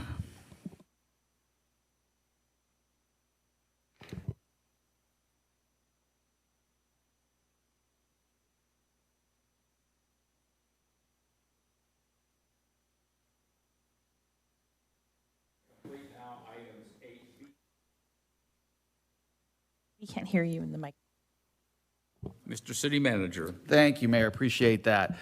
Tonight is the beginning of our strategic planning process. If council remembers, we went about this a little bit different. Council wanted and gave direction to try to find a less time and costly way to develop and produce a strategic planning approach. And so staff got together, thought about it, and came up with our plan that we'll be moving forward with beginning tonight. The first part of that plan was to hear from the community through a community survey. I want to thank Vice Mayor Trupiano for introducing me to the team that is going to be presenting to you tonight. This was a very different approach that we took when it came to the community survey, in the sense that we didn't use one of the, I'll call it, typical vendors that you see through many of the government agencies. We partnered with an individual who essentially does this, and a long history of doing this for a living, with interns that she used, energetic and fairly impressive interns, to be quite honest, to help put our survey on, develop the questions with us, with my office, and essentially do beginning to end all of the data analysis through the product we chose. And I will say it was a very positive experience. I commend all the individuals on the team that will be presenting you today, but the two individuals specifically that I'll introduce in a minute, that are both still in high school and frankly just beyond impressive with the professionalism and level that they did the work. We received just under 600 participants in the survey, which is a really good amount for a community this size. I believe in future surveys that will just continue to grow as people get more accustomed to this being our approach and process. And so tonight I will, generally give you kind of just a brief summary, and then they will go into all the detail. As mentioned by a few individuals tonight, it was no surprise that police were very high on our list of what the community appreciates. As you will see through the data, a variety of topics were asked to try to get an understanding of some forced rankings from the community on priorities. If they had to make reductions in certain services, what would be some of their subjects or areas the city provides service? They may be okay with some level of reduced service. And then just, their overall feeling on the work that we're doing here for the community. So appreciate the community coming out and taking the survey as well. I think that should be commended. And I'll go ahead and start introducing the team. And I apologize if I do not pronounce their last names well, because I'm already terrible at that. So I apologize in advance. But I'll introduce the team, and then let's just turn it over to them to start the presentation. So leading the team was Lydia Avraminko, and Lydia has 25 years of experience in market research, have worked for a variety of large Fortune 500 companies, but currently is the customer sentiment researcher at Instacart. And she was the leader of the team, and just appreciate her communication and just the whole way they went about this. Next we have, I'm sorry, I got to scroll down. Dimitri, hold on. There we go. We have Dimitri Tepelyuk, and he was the lead researcher. He's actually a high school senior, very passionate in some of his passions besides obviously mathematics or ice hockey. His background is on the agenda report for people to read, but most specifically, I'm impressed with the fact that he has a GPA of 4.6 and is third in his class. I would have never even come close to that in high school, I'm going to be very honest. So just impressive. He is actually studying multivariable calculus already at a local college. So we'll be seeing him produce all of the AI programs that we're all going to be using in the next decade. So just again, impressed with the work that he did on here, his professionalism, his communication, dealing with my office, and just, for a young person, a senior in high school, just cannot speak enough of how great both of the interns were on this work. And the other intern was Dasha Barmenia, and she was the research assistant. She is actually a sophomore in high school. You guys are way ahead of what I was doing in sophomore in high school, I can tell you that. She's passionate about biology, volleyball. She actually helps coach little kids in volleyball, obviously passionate about mathematics and just STEM in general. And again, just impressed by her work, the team's work, and I just can't, it's so nice to see the younger generation really being passionate about something in general, but when it connects to the work we do in local government, it's even nicer to see. And so with that, I'm going to go ahead and turn it over to the team, and they'll go ahead and start going through the PowerPoint with your council. Great, and thank you, Brett, for the introduction. Do I share my screen, or will it be shared by Stephanie? I can do either one, which is your preference. Do you have your screen available? I think if you share it, that would probably be better. And we'll just tell you. And we would start with slide 3. And just so the public knows, this is the same PowerPoint that they received, the council received a few weeks ago, and the public had on our website, and I sent out via my newsletter as well. Okay, we are on slide 3. Actually, next one. Sorry.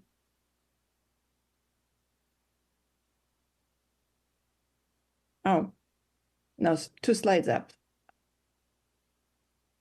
Yeah, this one. All right, so I believe I'm going to begin. Hello, my name is Dimitri, and I was one of the researchers helping conduct the strategic planning survey for Clayton City.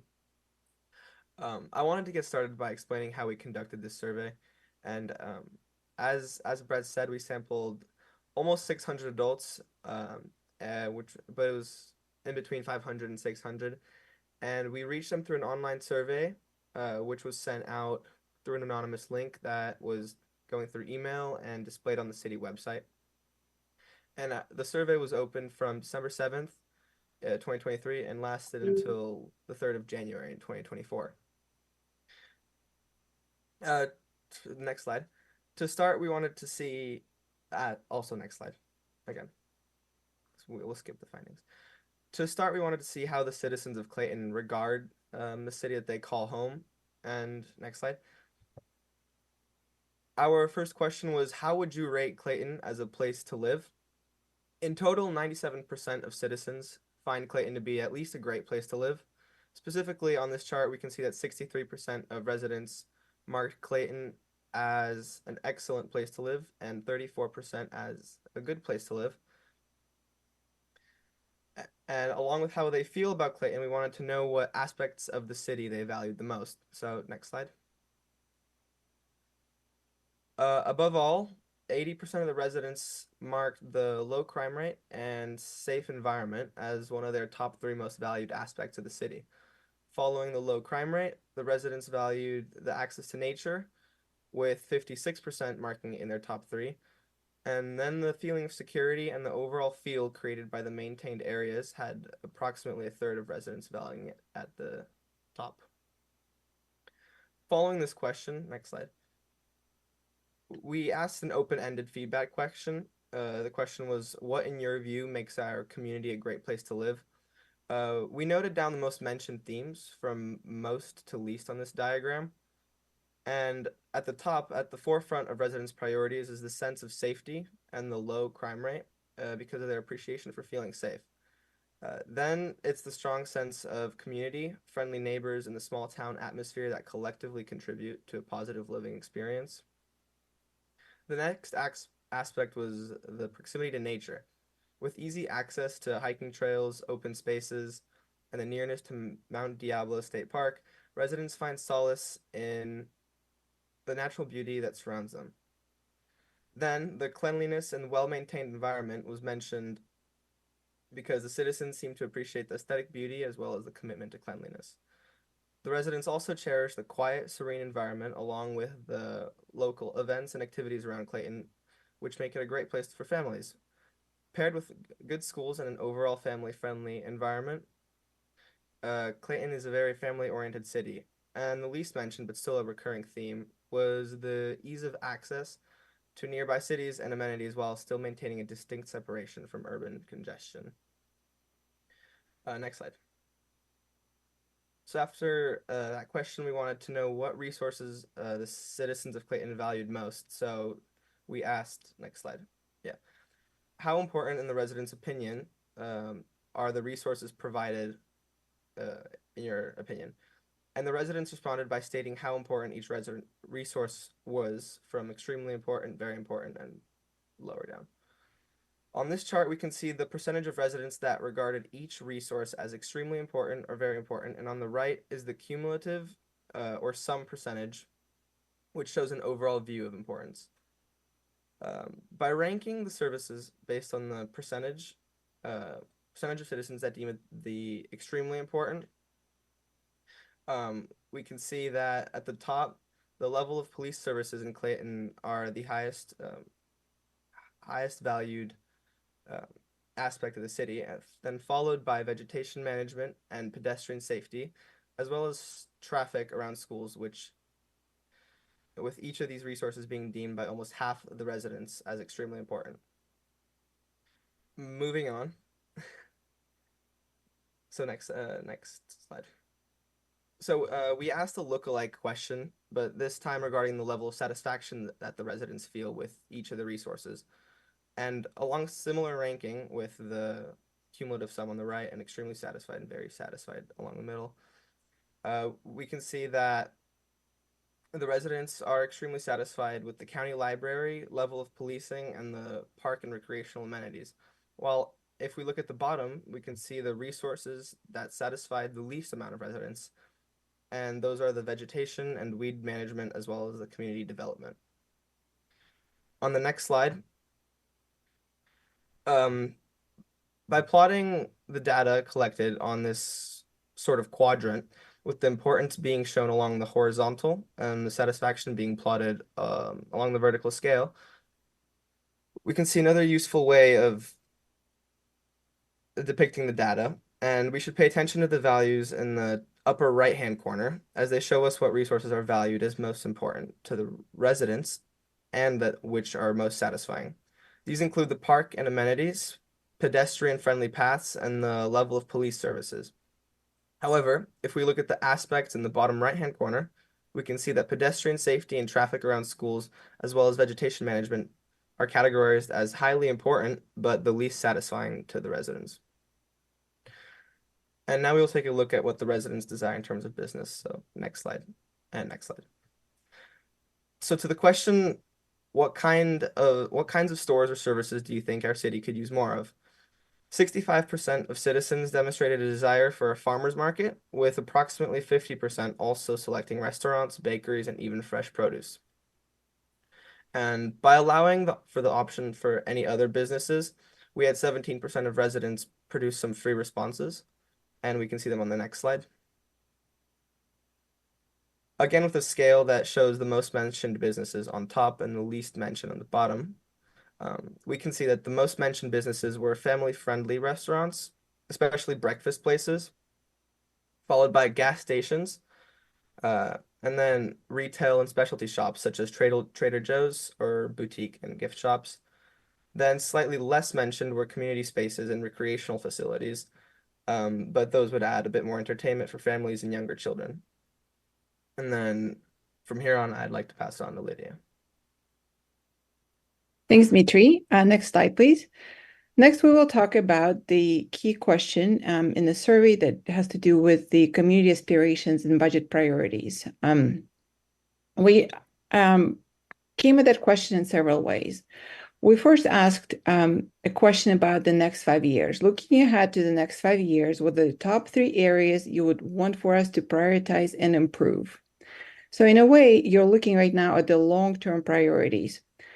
We gave 15 choices, and you can see that at the very top, clearly what we see standing out is supporting existing local businesses, promoting new business growth and job opportunities, so economic development. And then also in the top 5, we see, again, better vegetation management, hosting more community-wide events, and strengthening police services. So if you think about it, it's, this would be what residents want if they had an opportunity to have everything, or the top 3 things. But then if we look at actually in the next slide, if we'll go to the next slide. Okay. We also gave them a choice to specify their own, something of their own, and under other, please specify. And we saw a couple of themes there. So the most common theme in terms of what the residents was traffic management and safety. The residents are concerned about speeding. They want for the community to enforce speed laws, traffic patrols, maintaining roads, pedestrian safety. So that was the top mentioned.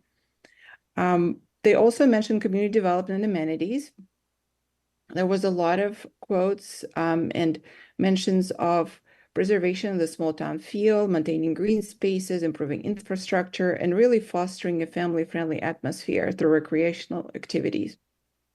There were some concerns about growth of housing and suggestions to limit or seize new housing developments. There were some mentions of bettering city services, improved communication from the city employees, and efficient handling of applications. And finally, there was a theme of business and retail. There was a desire for specific businesses to be attracted to the area, especially cafes, bakeries, and restaurants. And then we go to the next slide. Next, what we asked residents to do is we asked them to choose what did they consider to be most important? If they could have one thing, what would they choose? And if you look at the data this way, in a way that tells us about the immediate needs of the community versus the long-term needs that we saw earlier, we could see that strengthening the police services has the first priority. And also in the top 5, we have enhancing safe routes to school, better vegetation management, fire prevention, promoting new business growth and job opportunities, and also improved park conditions and facilities. So if we go to the next slide, we again have a quadrant. And what it allows us to see is Vertically, we would see the long-term desires or needs of the residents, and horizontally, we see the short-term priorities or budget priorities. So what we need to pay attention to is everything that's on the upper right corners. It's what are the top budget priorities, community and budget priorities among our residents. Here we have strengthening police services, better vegetation management, fire prevention, and also economic development. Next, if we go to the next slide, we asked the residents, if you were in charge of the city budget, how would you prioritize spending? And this data shows what they ranked first.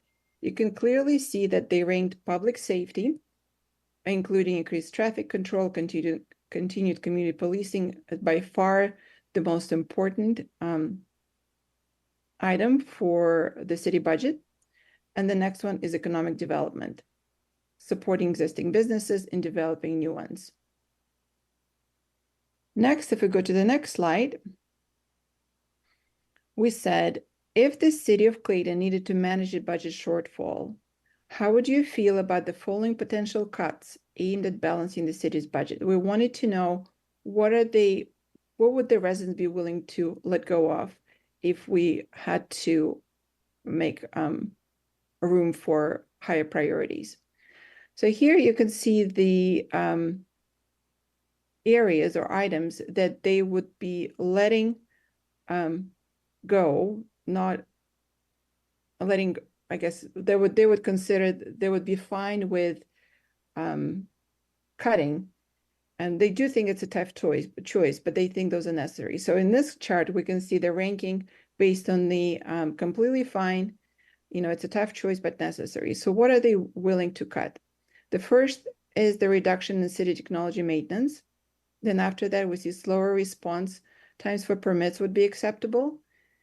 Third, decreased focus on code enforcement for non-urgent matters. And then at the bottom, you can see areas that the residents are not fine with cutting, and that's police services and reducing park maintenance. And next, I will pass this to Dasha to talk about what residents look for in the city government. Hi, my name is Dasha, and I'm one of the other researchers. So the question that we will be answering is, what are the top 3 qualities you value in elected officials representing our community? If you look at this bar graph, the top 2 choices that, or top 2 qualities valued in elected officials are trustworthiness and honesty, coming in at 63%, and working together no matter their party at 46%. Next slide. For the next question, we asked, how well informed are you about Clayton's government and what it's doing to provide services to the people who live here? If you look at this pie chart, although 73% of residents are somewhat or very well informed, there's still a quarter of residents who feel they are not well informed.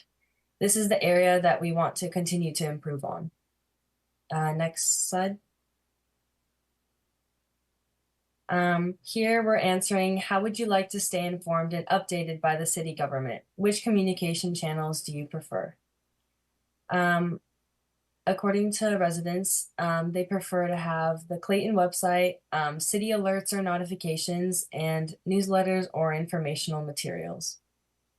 Next slide. Here, the next question we're answering is, are there any specific suggestions you have for improving communication between the community and the city government? Here, we're sorting these from most mentioned to least mentioned. For most mentioned, the suggestion was to have enhanced information distribution. So utilizing newsletters, social media, and a Facebook page. Next, we have neutral reporting and transparency. So minimizing bias reporting by council members and social media for neutral city updates, and considering city manager reports in the local newspaper. Next, we have efficiency and accountability, improving the permitting process, providing timely updates on code enforcement. And we have civility and unity, so addressing conflicts within the city council and promoting cooperation, discouraging public bashing and divisive behavior. Least mentioned was community engagement, so encouraging community involvement through in-person workshops and town halls, establishing monthly meetings for different community topics. Next slide. At the end of the survey, we asked, is there anything else that you would like to communicate to the city government for us to focus on in the next 5 years? Next slide. So the first comment was the preservation of a small town charm. So limiting growth, where many residents express a desire to maintain the small town feel and limit excessive development. Also protecting downtown and trails, prioritizing the preservation of cultural elements like downtown and trails. Balancing growth and maintaining the city's character is also very crucial. Next slide. Next we have is fiscal responsibility, having budgetary concerns, so emphasis on a sound budget, decreasing deficits, and prioritizing basic needs over wants. Next slide. We have community harmony and inclusivity, so reducing divisiveness, addressing extreme divisiveness, encouraging unity, and fostering a more cooperative atmosphere. Inclusivity, so understanding diversity and catering to the needs of all demographics. Next slide. Next, we have public safety and infrastructure, having traffic and safety, concerns about traffic, road safety, and managing increased commuter traffic. Also the environmental impact, so addressing concerns caused by development, such as neglect of creeks and environmental degradation. Next slide. Housing and development, having affordable housing, balancing the need for housing growth with the preservation of the city's small town feel. Controlling development, so residents can control over housing development and expressing their concerns about the high density housing and its impact. Next slide. Government operations and leadership, having efficient governance, so residents want effective governance and collaboration among elected leaders. Community engagement, encouraging more community involvement in decision-making processes. Next slide. So this is the end of the presentation. If you guys have any questions, be able to ask. Thank you very much for your presentation. Any questions from the City Council at this time? None. Nobody's speaking up. No questions. We'll get to it. We'll get to it here we go. We'll get to it in discussion. I just wanted to start by thanking the folks conducting the survey. I think it was a great effort. It was very thorough, and we really appreciate you guys doing this for us. It was fabulous. And I want to add to that sentiment, Lydia and Dimitri and Dasha, we cannot thank you enough. This is so comprehensive. I think you exceeded our expectations. You made the process easy for our community to give us their honest feedback. And we really are so delighted with the results. So thank you for your hard work. Go ahead. Thank you for that. I would echo that. I'm impressed with the high school students and you for leading them and including them in an endeavor like this. I do have a quick question, though, before we go to comments and us discussing this. There were no page numbers, so unfortunately I should have looked up at the top to see which page we were on as I was going through the PDF. But there was a mention of least satisfying on one of the slides, and I'm trying to figure out which one it is, just to understand the rationale behind that answer that people were responding to. Let me find it really quick. Let's see, let me go back to the beginning.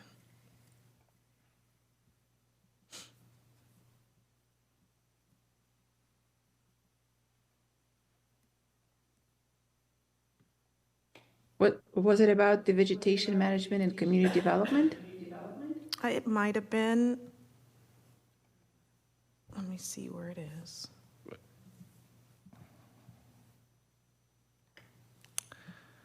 Maybe. It might have been, I think it was the question prompt. Clayton residents are most happy with, or sorry, the header. Clayton residents are most happy with county library level, police services, park and recreation amenities, and pedestrian-friendly paths. It was early on in the do you see what page number out of the 156 by chance? Are you still looking for word? 130. 130, thank you. I believe that's the one you're referencing. It might be, let's see. Because it had the quadrant map as well. That's the one I thought it was on, but there was a reference to them being least satisfied, this one here, these two? I think this is what you're probably thinking of. Possibly. So can we look at, do you guys have the PDF up on your side by chance? It looks like it slides 130 and 156, but there's no page numbers on our version. It's 131 out of a 156 in our agenda packet. We have. So they just have the PDF Oh, itself, they shoot. don't have, yeah. Okay. It's too hard for me Okay, to. I think we know which one you're talking about. It's probably the how satisfied are with community resources, and then the quadrant map after that. Is that right? It reads, yes, exactly, that one. Can we walk through that one just a little bit? Would you like So I us can to better walk through it understand the again? results? Yes, please. Sure, I'm happy to do that. So we had a list of about 12 different areas or resources in the city. And first we ask how important those are on the 5-point scale. And then right after we ask how satisfied are you with these resources? Also on the 5-point scale from extremely satisfied to, I think, extremely dissatisfied. So what you see here is percent either extremely satisfied or very satisfied, and then a combined metric on the right of percent satisfied when you combine both, extremely and very satisfied. And when you look at the bottom two resources, vegetation, weed management, and community development, you can see that only 10% are extremely satisfied for vegetation weed management, and 44% are overall satisfied. And then for community development, only 7% are very satisfied. 33% are extremely very satisfied. It's helpful to compare those two numbers to the numbers for, let's say, county library, right? 85% satisfied with county library versus 44% for vegetation management. Okay. So And if so I'm then what looking at, we do on the next, oh, go ahead. on the quadrant, what we do in the quadrant, it's plot two metrics together, satisfaction and importance. Importance goes horizontally, least important to most important on the right, and satisfaction goes vertically from least satisfied to most satisfied. So what you probably want to look at is are the areas on the bottom right. That's what's important to your residents, but those are the areas of least satisfaction. And there you have pedestrian safety and traffic around schools and vegetation weed management. Okay. So community Okay, thank you. development is lower satisfaction, but you can see that it's not as important as, for example, pedestrian safety and traffic around schools. That's helpful. Thank you. Anyone else? Nothing? Okay. Just some observations on the emphasis on the small town charm.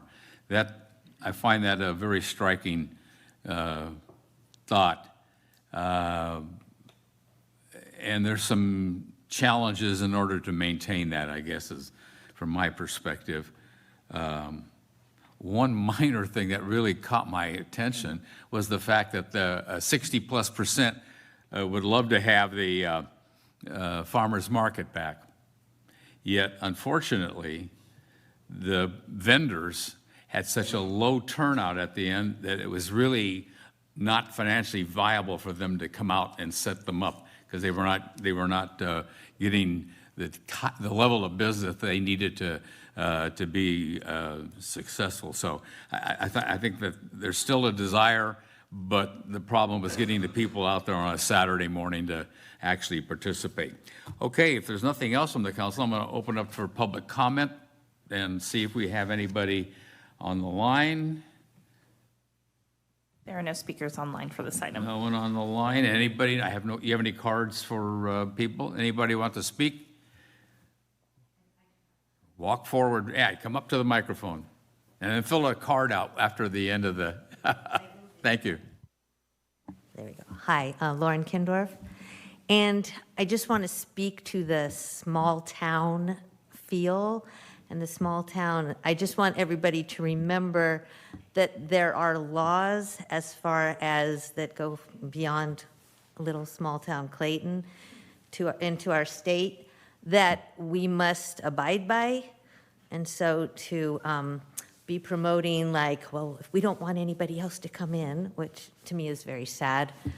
Our diversity is finally growing in my 30 years here, so I certainly do want people to have the opportunity to come here.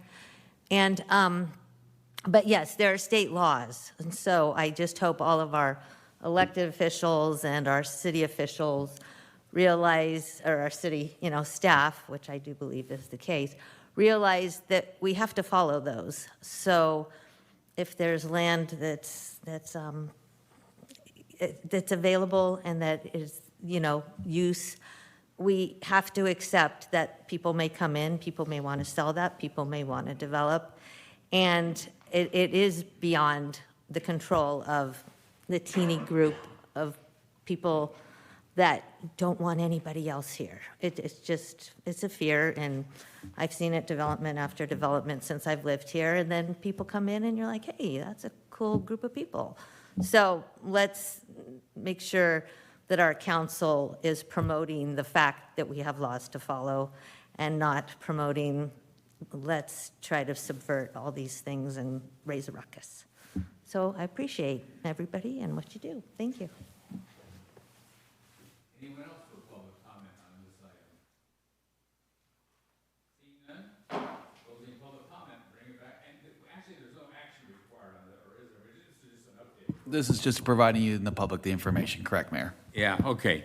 Thank you very much. Okay, then we're done with item 8B and moving on to item 8C, which is to provide direction to the staff on their initial 10 strategic goals and certify a variety of two-person ad hoc committees to add strategic objectives to each goal. Mr. City Manager. Yeah, so I will kind of walk through the process. I think I just shared my screen to show a blank strategic planning document.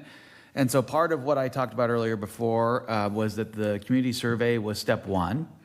And then step 2 begins tonight, where your council will be identifying up to 10 strategic goals.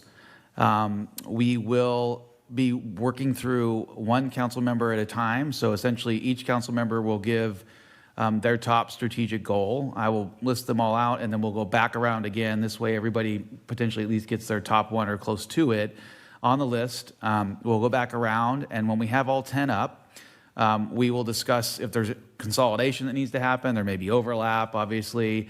And then once you all are satisfied with those 10 strategic goals that are up there, tonight you will break into a variety of ad hoc committees you will choose. So strategic goal 1, say that strategic goal is improving parks and usability of our ball fields. Just say that's a strategic goal.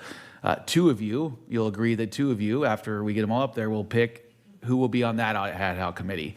And then if strategic goal 2 is continuing to enhance economic development or something along those lines, you will pick another 2 members to be on that ad hoc committee. Now, it obviously is not an equal number of divisible 2 of you that can be on each committee. So some council members may be on more ad hoc committees than others.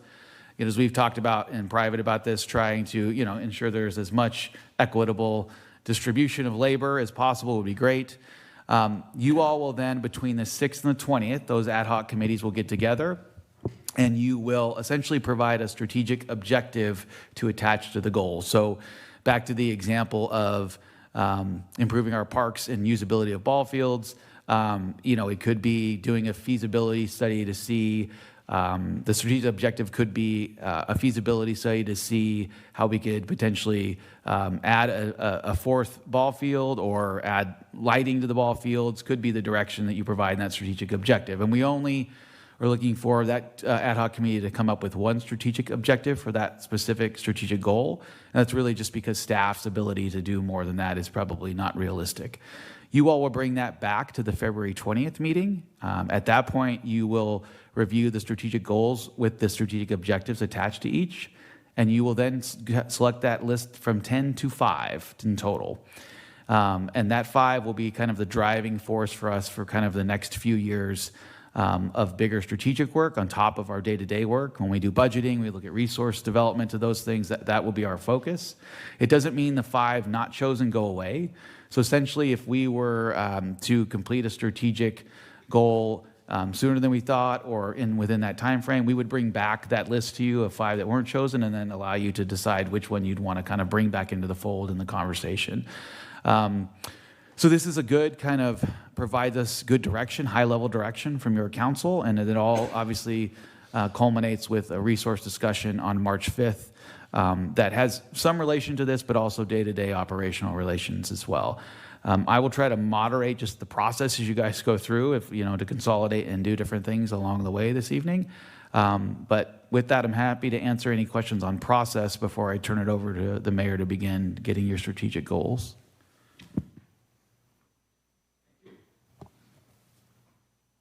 Question? Nope. Nope. Okay. How about some public comment? Let's open it up for public comment on that item. Anybody online? As a reminder to those that are joining us online, it is *6 to raise your hand. Okay. My apologies, *9 to raise your hand, or click on the raise hand icon. And you don't There have are any no cards speakers. either, do you? There are no cards. Okay. All right, so we bring this back. And now this is an action item. We're going to have to take some action on it. So I'll Correct. turn to my colleagues and have at it.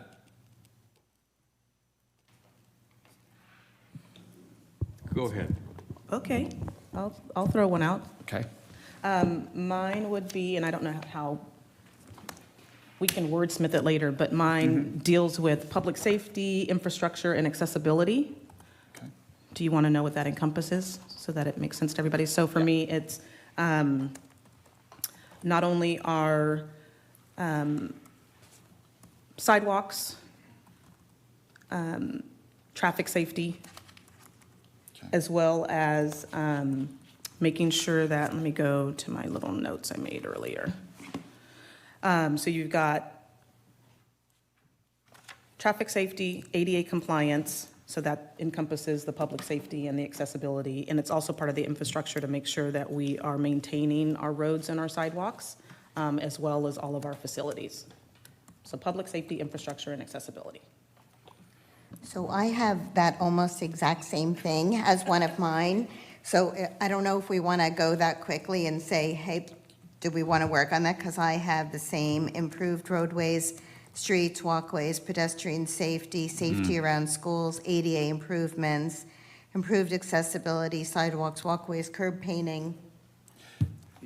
And if you all are in agreement that 2 people make sense to be on it, you can do it however. You don't have to. We don't have to wait till all 10 are done. I mean, this is your process. So if you all feel strongly and no one else objects to you being on that, then let me know. And yeah, that's fine. It's however you want to work this out. Peter. No, I just had, I had written 9 things down, that was number 6, and so go for it, you two, because that is important, Yeah, especially let's in do it. light of the conversation we had tonight. I had it ADA compliance relative that to our way it's aging population, modified. and in listening to our presentation earlier tonight, clearly it's for the whole population, so I agree. Here we go. Great. Tillman. Anything else? Should be on. Just that, and I concur with all of that, and we were talking at one point about one of the action items we did with the city engineer about putting in some of those devices that help lighten up when a person's going across the street. And it is a costly item. And I know we've approved one, or recommended for approval of one, at the intersection of Main Street and Marsh Creek.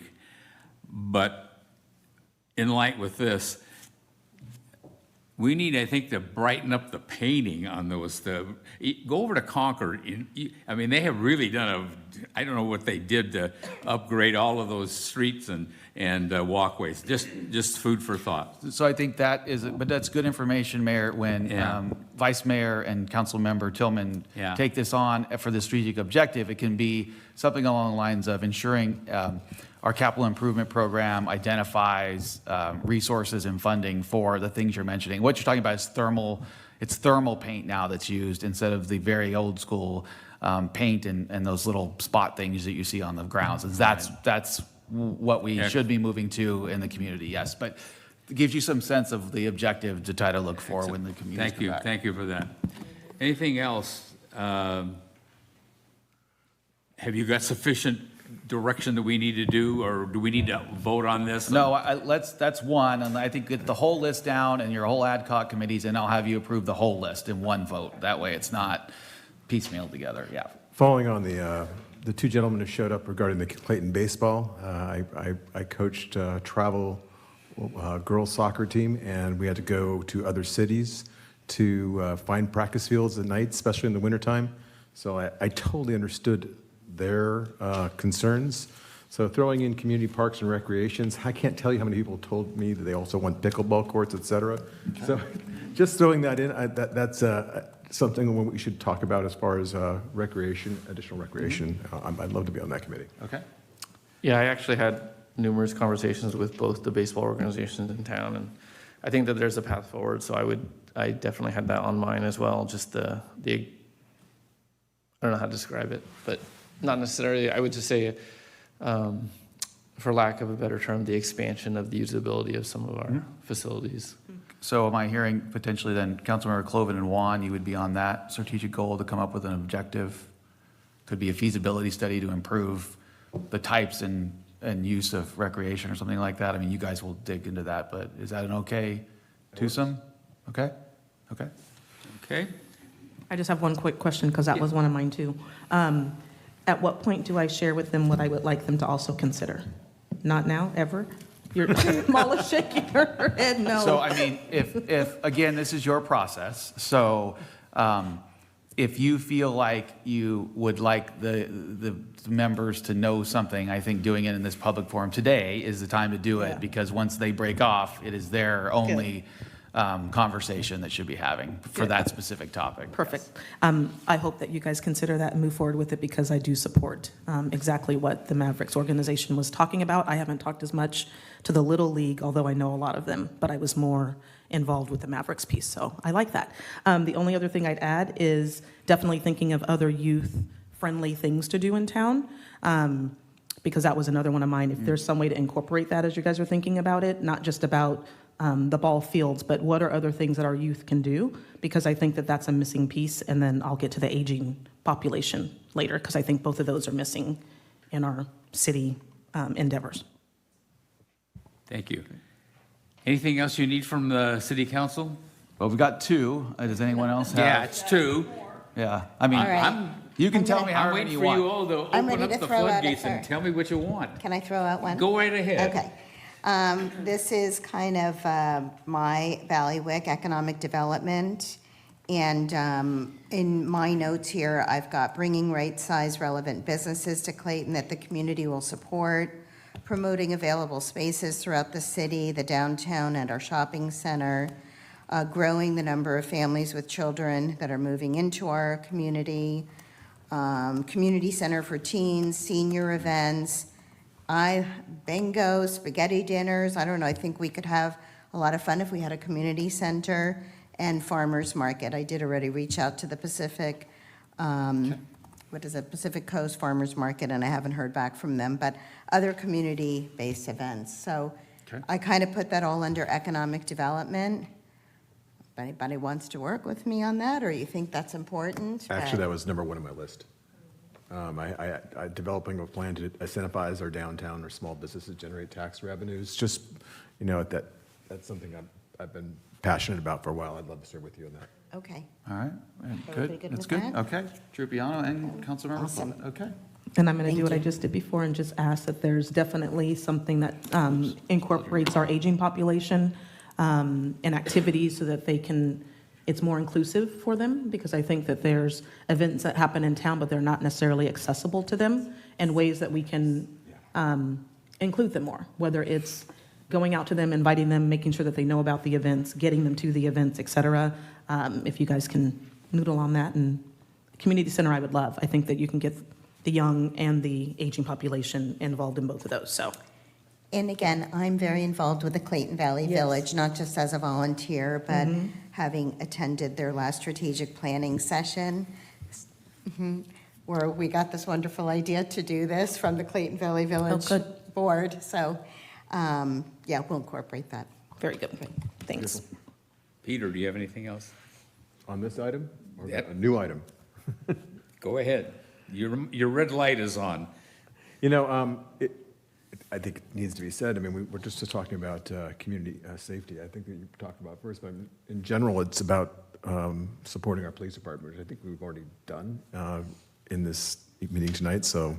But community safety is clearly number one across the board, and funding and supporting our police force. I don't know if there's any more we need to do beyond that.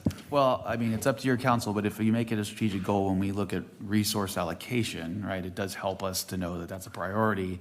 And so we would resource that before something else, if it's on the list, so to speak. So clearly, when we look at these, whatever number of goals we come up with tonight, when we give you the top five, this has got to be one of the top five, if not number one. So I would make sure that this is on there, so you have that on the list.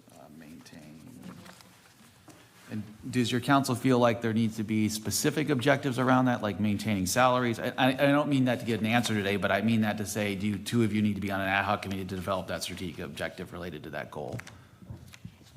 I will partner with him on that, sure. Okay. But what are we calling it? Are we calling, so if it's public safety? I would say maintain public safety,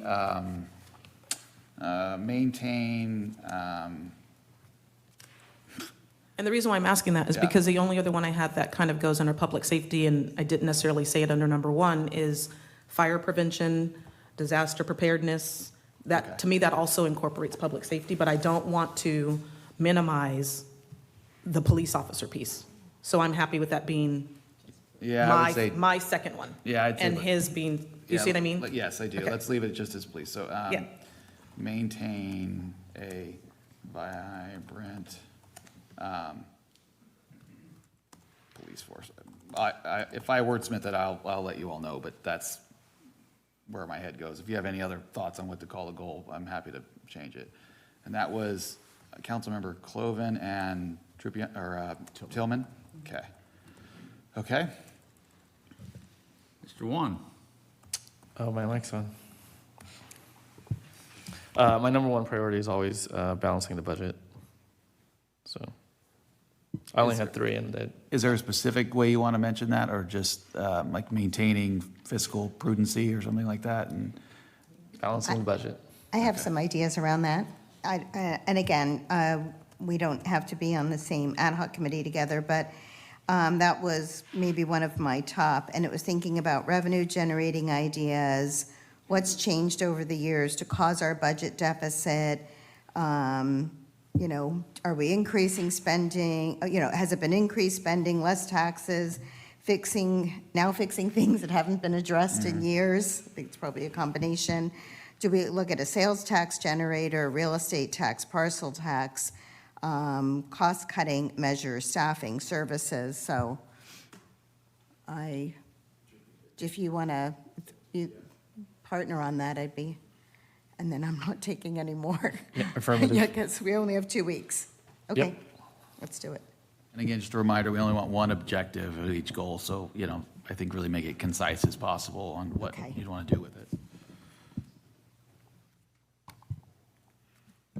Oh, your light's out. Anything else, that's on the list. Like I said, I had 9 of them, so if we're going to go to 10, one of the things that's clearly been listed a lot is our community aesthetic, trails, parks, landscaping, medians, but bottom line, funding the TLC. So let's, I mean, that's weed, and that's important. It's been shown as a presentation. That needs to be one of our top things to consider. So I'm just throwing that out there as something that needs to be out there. Is there a way to connect that with number 2, since you're already on that ad hoc committee, and maybe make the strategic objective holistic and doing a master plan? I mean, I'm not saying you have to do it this way with the objective, but the strategic objective could be develop a master plan to evaluate possibilities to identify improvements to youth and aging population recreation. And I would interrupt you just a bit. Yeah, that's I think those are too far apart. We're talking Okay. strictly about the aesthetic, the front porch, the way we look. Okay. Here, if you pay attention to the citizens out there, they don't like the weeds. It's been a bone of contention. I mean, so if that's going to be something we have to throw money at through the TLC, it has to be something we have to make a priority. LMD. LMD, and we have to elevate that and fund it. So that's why it's got to be one of the top 5 things that is a strategic goal. Okay, and who wants to be on that ad hoc committee? Anyone else? Can you make the font significantly smaller so you could fit it on a page? Yeah. Or at least kill your ribbon? No, it's fine, I'll make it smaller. Oops. Yeah, that's why I was trying to, yeah. Yeah, you're good. Stop going Yeah, you're good. Okay. All right. So I have Cloven on that ad hoc committee. Do I have a second? I'm on a lot. But it's clearly something. Vice Mayor, I'm getting thinking back. Mayor Diaz, would you like to be on that ad hoc committee? I want all my friends here to make sure they have heard their voice. We have plenty. No, You we're got- looking for volunteers for the landscaping, maintenance. Aesthetic Committee. goal ad hoc committee. Yeah. I guess so, yeah. Okay. All right. You don't, I mean, 10 was the desired outcome. It doesn't need to be. You're going to whittle it to 5. So if you feel like you've reached a level where you're all No. comfortable, then let me know. The disaster preparedness and the fire prevention one, please. Disaster and fire prevention. Mhm. Okay. And then Disaster preparedness. preparedness. Okay.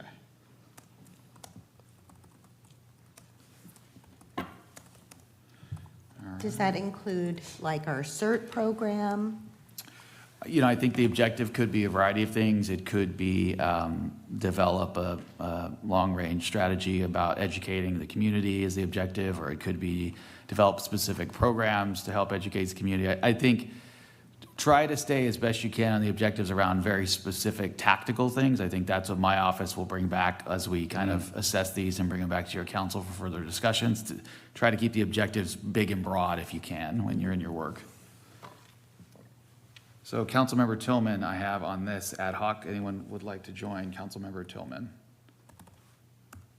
Come on, you know you want to join me. I'm fun.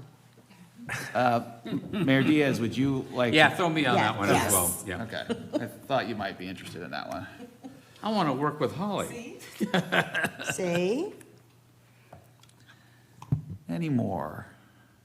Good list so far. Appreciate this. This is very helpful. The last one that I had, I don't know how everyone feels about this, but it's kind of preserving the nature of our town for generations to come. And I was thinking about it in terms of preserving our historical buildings and monuments, supporting the library and our historical museum, preserving artifacts at City Hall and where to display them. I know we've talked about that before, like, our City Hall itself is a historic building. It's a gem. Mm-hmm. I don't know if that's a super priority, but I might be willing to be on a committee if somebody else. So preserve, okay, so preserve. I called it preserving the nature of our town for generations to come, but I was thinking The in those. historical nature of our Historical town? I nature. have an interest in that, a big interest. Okay, so Trupiano. You and I? Diaz? Yeah. All Okay. right. First thing would be. Jim and Kim. Where do we put all the council pictures? Because I don't have any more Yes. room in City Hall, so I'd like a The location for mayor's- those. Yes. Okay. Thank you. Okay. Any two more left to Two take the more. list? If you want. Again, don't feel obligated to hit the 10. So I didn't see, this wasn't actually in our list of questions to ask our community, so I don't know how much desire is for it, but since we did this great effort with Climate Tech relative to some infrastructure changes to reduce our emissions and come into the next century, I want to throw environmental sustainability out there.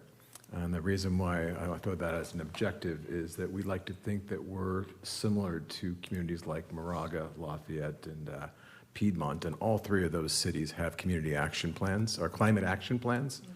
And while I'm not sure it'll raise to the level of our top 5, or we can put budget towards it, I just want to throw it out there as something we can aspire to, is to being a environmentally sustainable community, and throwing that out there. Okay. Do I have a second member on the ad hoc for that? Tillman? Yep. Councilmember Tillman? Okay. Excellent. I'm not signing up for any more. I'm not even going to say the other ones I had. I'm done. We're doing the next 2 weeks. One more. Mayor Right. Diaz, do you have any you'd like to throw out there? Did you have any on your No. list? None? Okay. Can the public suggest one? I will open it for public comment in a I think short you moment here. already opened it for We public got to comment. get through this exercise first. You actually already opened and closed public comment. Yeah. We did public comment. Yeah. Yeah, we did, that's right. I got Again, lost in the shuffle. you're going to go down to 5, so 9 is more than sufficient to have that conversation. Don't feel like you got to squeeze them in there just to get 10. I mean, that's, again, not needed. It's a good list. It's a list that's going to require a lot of work over a lot of time already. If I don't even need to see the objectives, I can know that. So if you don't have any more, And again, our goal is to come back as a committee with, did you say one objective? one strategic objective, One yeah. strategic Yeah. objective. Think big, though, like, you know, for the last one, environmental sustainability, the strategic objective could be develop a climate action plan, right? That's a very now, there's a lot of ways to do that my office would think about how to do if that rose to the top 5 of the ones you guys selected. Think big, so like, you know, feasibility studies, this, you know, where I could come in and, like, economic development, it could be, you know, provide a master plan on and improving economic development over the next 2 years, and then I figure out how we go about doing that, and then bring it back to your council to consider that specific way we would do it in the future. So don't think you need to get in the weeds, you just need to Okay. kind of see the weeds on the next piece of this. Okay. And if you need my help, obviously, you know I'm here in the next 2 weeks to help guide if it gets to a question on it. And if you really feel like you need 2 objectives, yeah, obviously, you know, do it. I just didn't want a laundry list because we wouldn't be able to really meet Right. your guys' expectations then. And then we're not, well, I guess we could share them with you over the next 2 weeks. Yes. But basically, we're coming back, and as a team, Yes, then you're we're gonna talk. presenting. You got it. Yep. And then we'll vote. On the top 5. How they we- could- yeah, You got it. okay. Yeah, and then I'll keep the others in the parking lot for later use. Yeah. So we meet on our own? Say that Yes. one more time? You So we guys just meet- figure out our own schedules, meet on our own? You got it. Perfect. Yeah, and Okay. just, you know, you guys are on a lot of different ad hoc committees, so Yeah. just be mindful not to cross-pollinate your thoughts on one over the other. Okay. Paolo I'm looks so speaking, happy about this. I'm speaking as the city attorney right now, who's probably not happy that I'm doing it this way, but I think it's good because I think there's a lot of cross-dynamic of council members, which is a very, I commend you all for that, the 5 of you. Your community survey talked about that, and you are already meeting that goal, so kudos to the city council. We can work together, and we will, and we'll have a great February 20th and March 5th meeting, so. So if I could get a motion on the entire list in a second and a vote, Yes. then we'll just basically codify the list So of the moved. action. Second. Wait a minute. There seemed to be a dual, so Ms. Tillman moved, Mr. Wands. I think, Oh. Cloven moved, and we tied. It doesn't matter. Pick a person. Any further discussion? Will the clerk please take the roll? Sure. I just need clarification on who the second was. Will it be Tillman? Thank you. Okay, and on the motion is just approving the ad hoc committees that were made. On that motion, or is it also the strategic? I'd say the 9 items and the ad hoc committees connected to them, yeah. Thank you. So with that, Councilmember Cloven, Yes. Tillman, Aye. Juan, Aye. Vice Mayor Tripiano, Aye. Mayor Diaz. Yes. Thank you. You have 5 ayes. Amen. Thank you. And Brett, will you send us this list? Yeah, tomorrow I'll thank you. email you guys the list, you got it. Okay, that concludes all action items under number 8. And we now move to number 9, which is council items limited to council requests and directives for future meetings. Similar to the item that was discussed during the consent calendar, I would request that we bring back the purchasing policy. I think that's what it's called, purchasing policy. Anyone else? Thank you. Anyone? Yes. My same one. And I'll just repeat it briefly, which is to bring back to council us to discuss whether or not we want our city attorney to open an investigation to see if there was improper conduct by council members towards city staff and/or a possible censure of council members. I know you keep bringing that up. Are you working with the city attorney on this matter?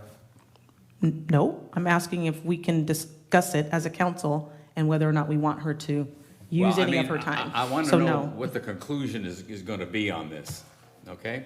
I don't know how to answer that question unless we bring it back to council. My request is to bring it back to council on a future agenda item so we could discuss whether or not we want her to even spend 1 minute doing anything with that. So I haven't talked to her about it because I don't Well, want I to. think I would encourage you to do that. I think No, it needs. now you don't want to talk about it? No, I think it needs to be brought to council to discuss whether there's even a desire to have our office engage in any costs associated with such, as Thank- opposed to a one-on-one discussion. Thank you. Any other items for the future meetings? None, and we're finished with item number 9. Council reports. Councilmember Cloven. It was great to get together with the Art and Wine Festival last night. For those of you who don't know, Art and Wine for the CBCA is coming up on April 27th and 28th. And they're in full swing and getting ready for that, and it's always a joy to make that happen. It's spring. There's lots of growth out there. There's lots of wind and water and trash. Which brings us up to the weekend before. It's official. I've been talking with the Public Services. We're doing Clayton Cleans Up on April 20th, the Saturday before, Art and Wine, just like we normally do. And I'm looking for somebody who wants to design a logo for the t-shirt so we can make that happen, and they're ready to get going on that. So April 20th will be Clayton Cleans Up. Thank you. Councilmember Juan. You caught me off guard. I thought you were going to go in order. The Special Events Committee met earlier last week. I don't remember the actual date. This is our first meeting, so it was great. We had a number of folks show up, and I think we put some plans in motion, so that'll be really good.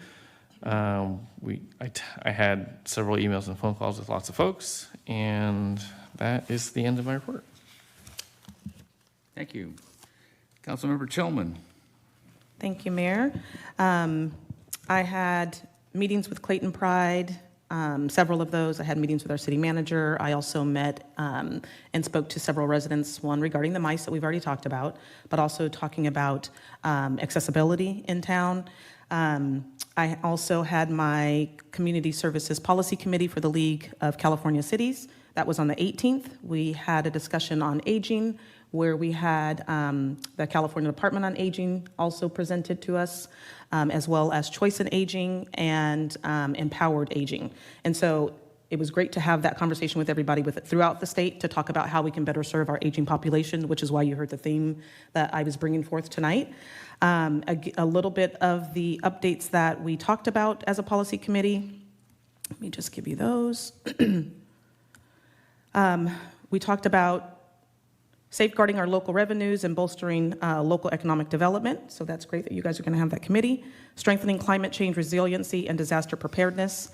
In addition to that, we talked about expanding investments to prevent and reduce homelessness and increase the supply of affordable housing, to improve public safety in California communities. And additional priorities for our particular policy committee are homelessness, behavioral health services, seniors and aging, and emergency preparedness and response. Our next meeting is in March on the 21st down in Burbank, and I will give you guys a report out on that once we have it. I also was pleased that Clayton Pride had a meeting at Skylar Bistro, which is the new Thai restaurant downtown. She hosted us on the 25th so that we can support her business, and then also tell everybody that our Pride Parade will be on June 2nd, which is on Sunday. And what else do we do? I also had East Bay Division meetings for the League of California Cities. That was also the night of the 25th.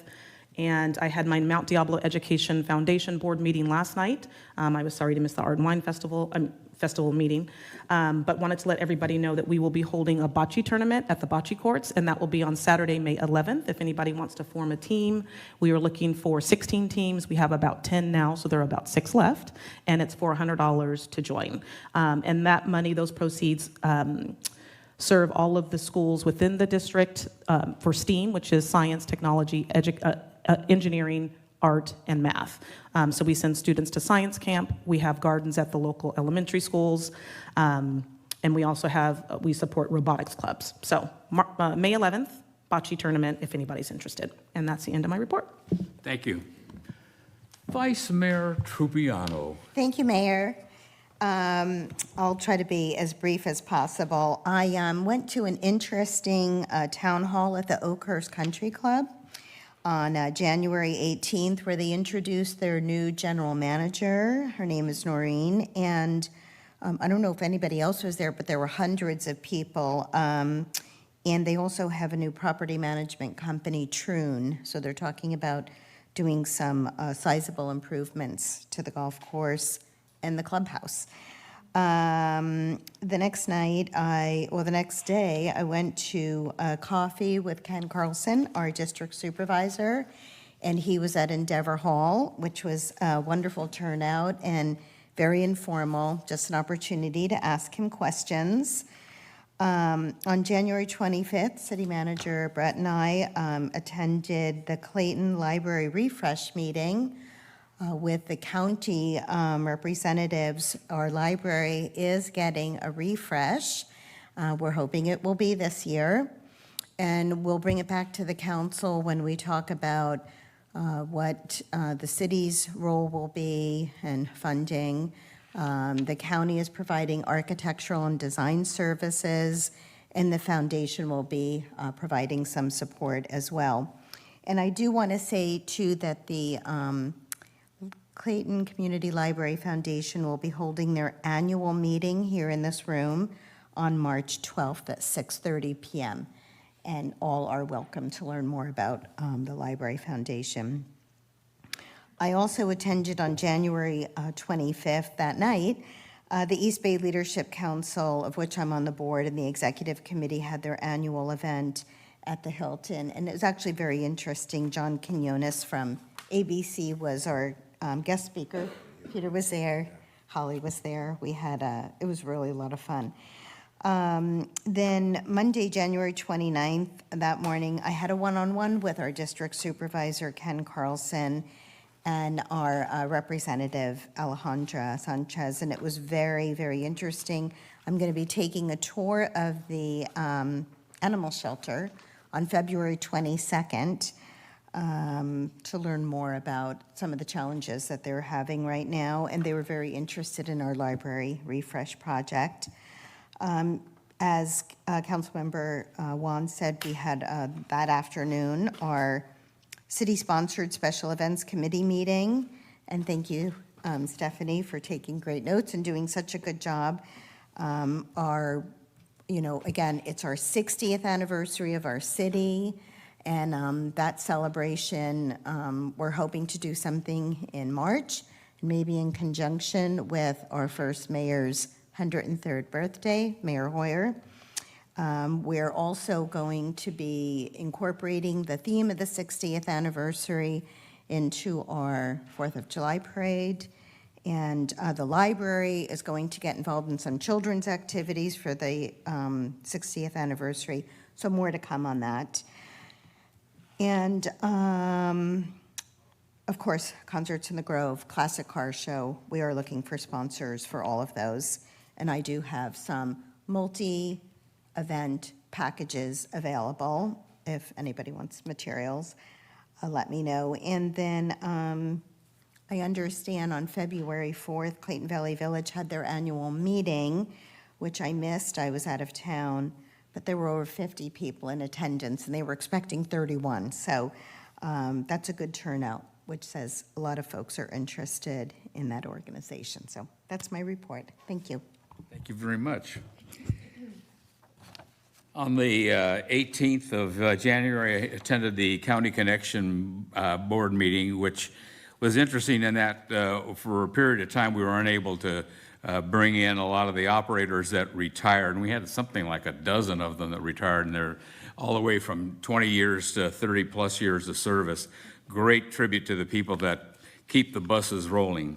I also attended the Ken Carlson Coffee over at Endeavor Hall, which has had a good moderate turnout. On the 25th, attended the CBCA general membership meeting. On the 31st, had a meeting directly with the chief of police on various police matters. Then on the 1st of February, attended the mayor's conference in El Cerrito. That's an interesting place where they have it. It's a challenge to get up into it and then come home is another thing. Monday the 5th, we had the initial barbecue committee meeting that's happening on the 14th and the 15th of June. And let's see, I had a meeting with the city manager today, and I'd like to give you a follow-up and update on first mayor, 102-year-old Bob Hoyer, who's been having a number of issues health-wise. However, he is back home, and I'm getting calls because I meet with Bob at least once or twice a month, and he's still pretty alert and but it's had a few minor health issues that are being monitored very closely. He turns 103 on March 11th, right at the beginning of our wonderful 60th anniversary celebration. So anyway, that's all I have. That concludes the council reports. We had no closed session, and we're going to adjourn this meeting tonight to our meeting on February 20th. At 9:39 p.m. Pacific Standard Time. Thank you all for attending.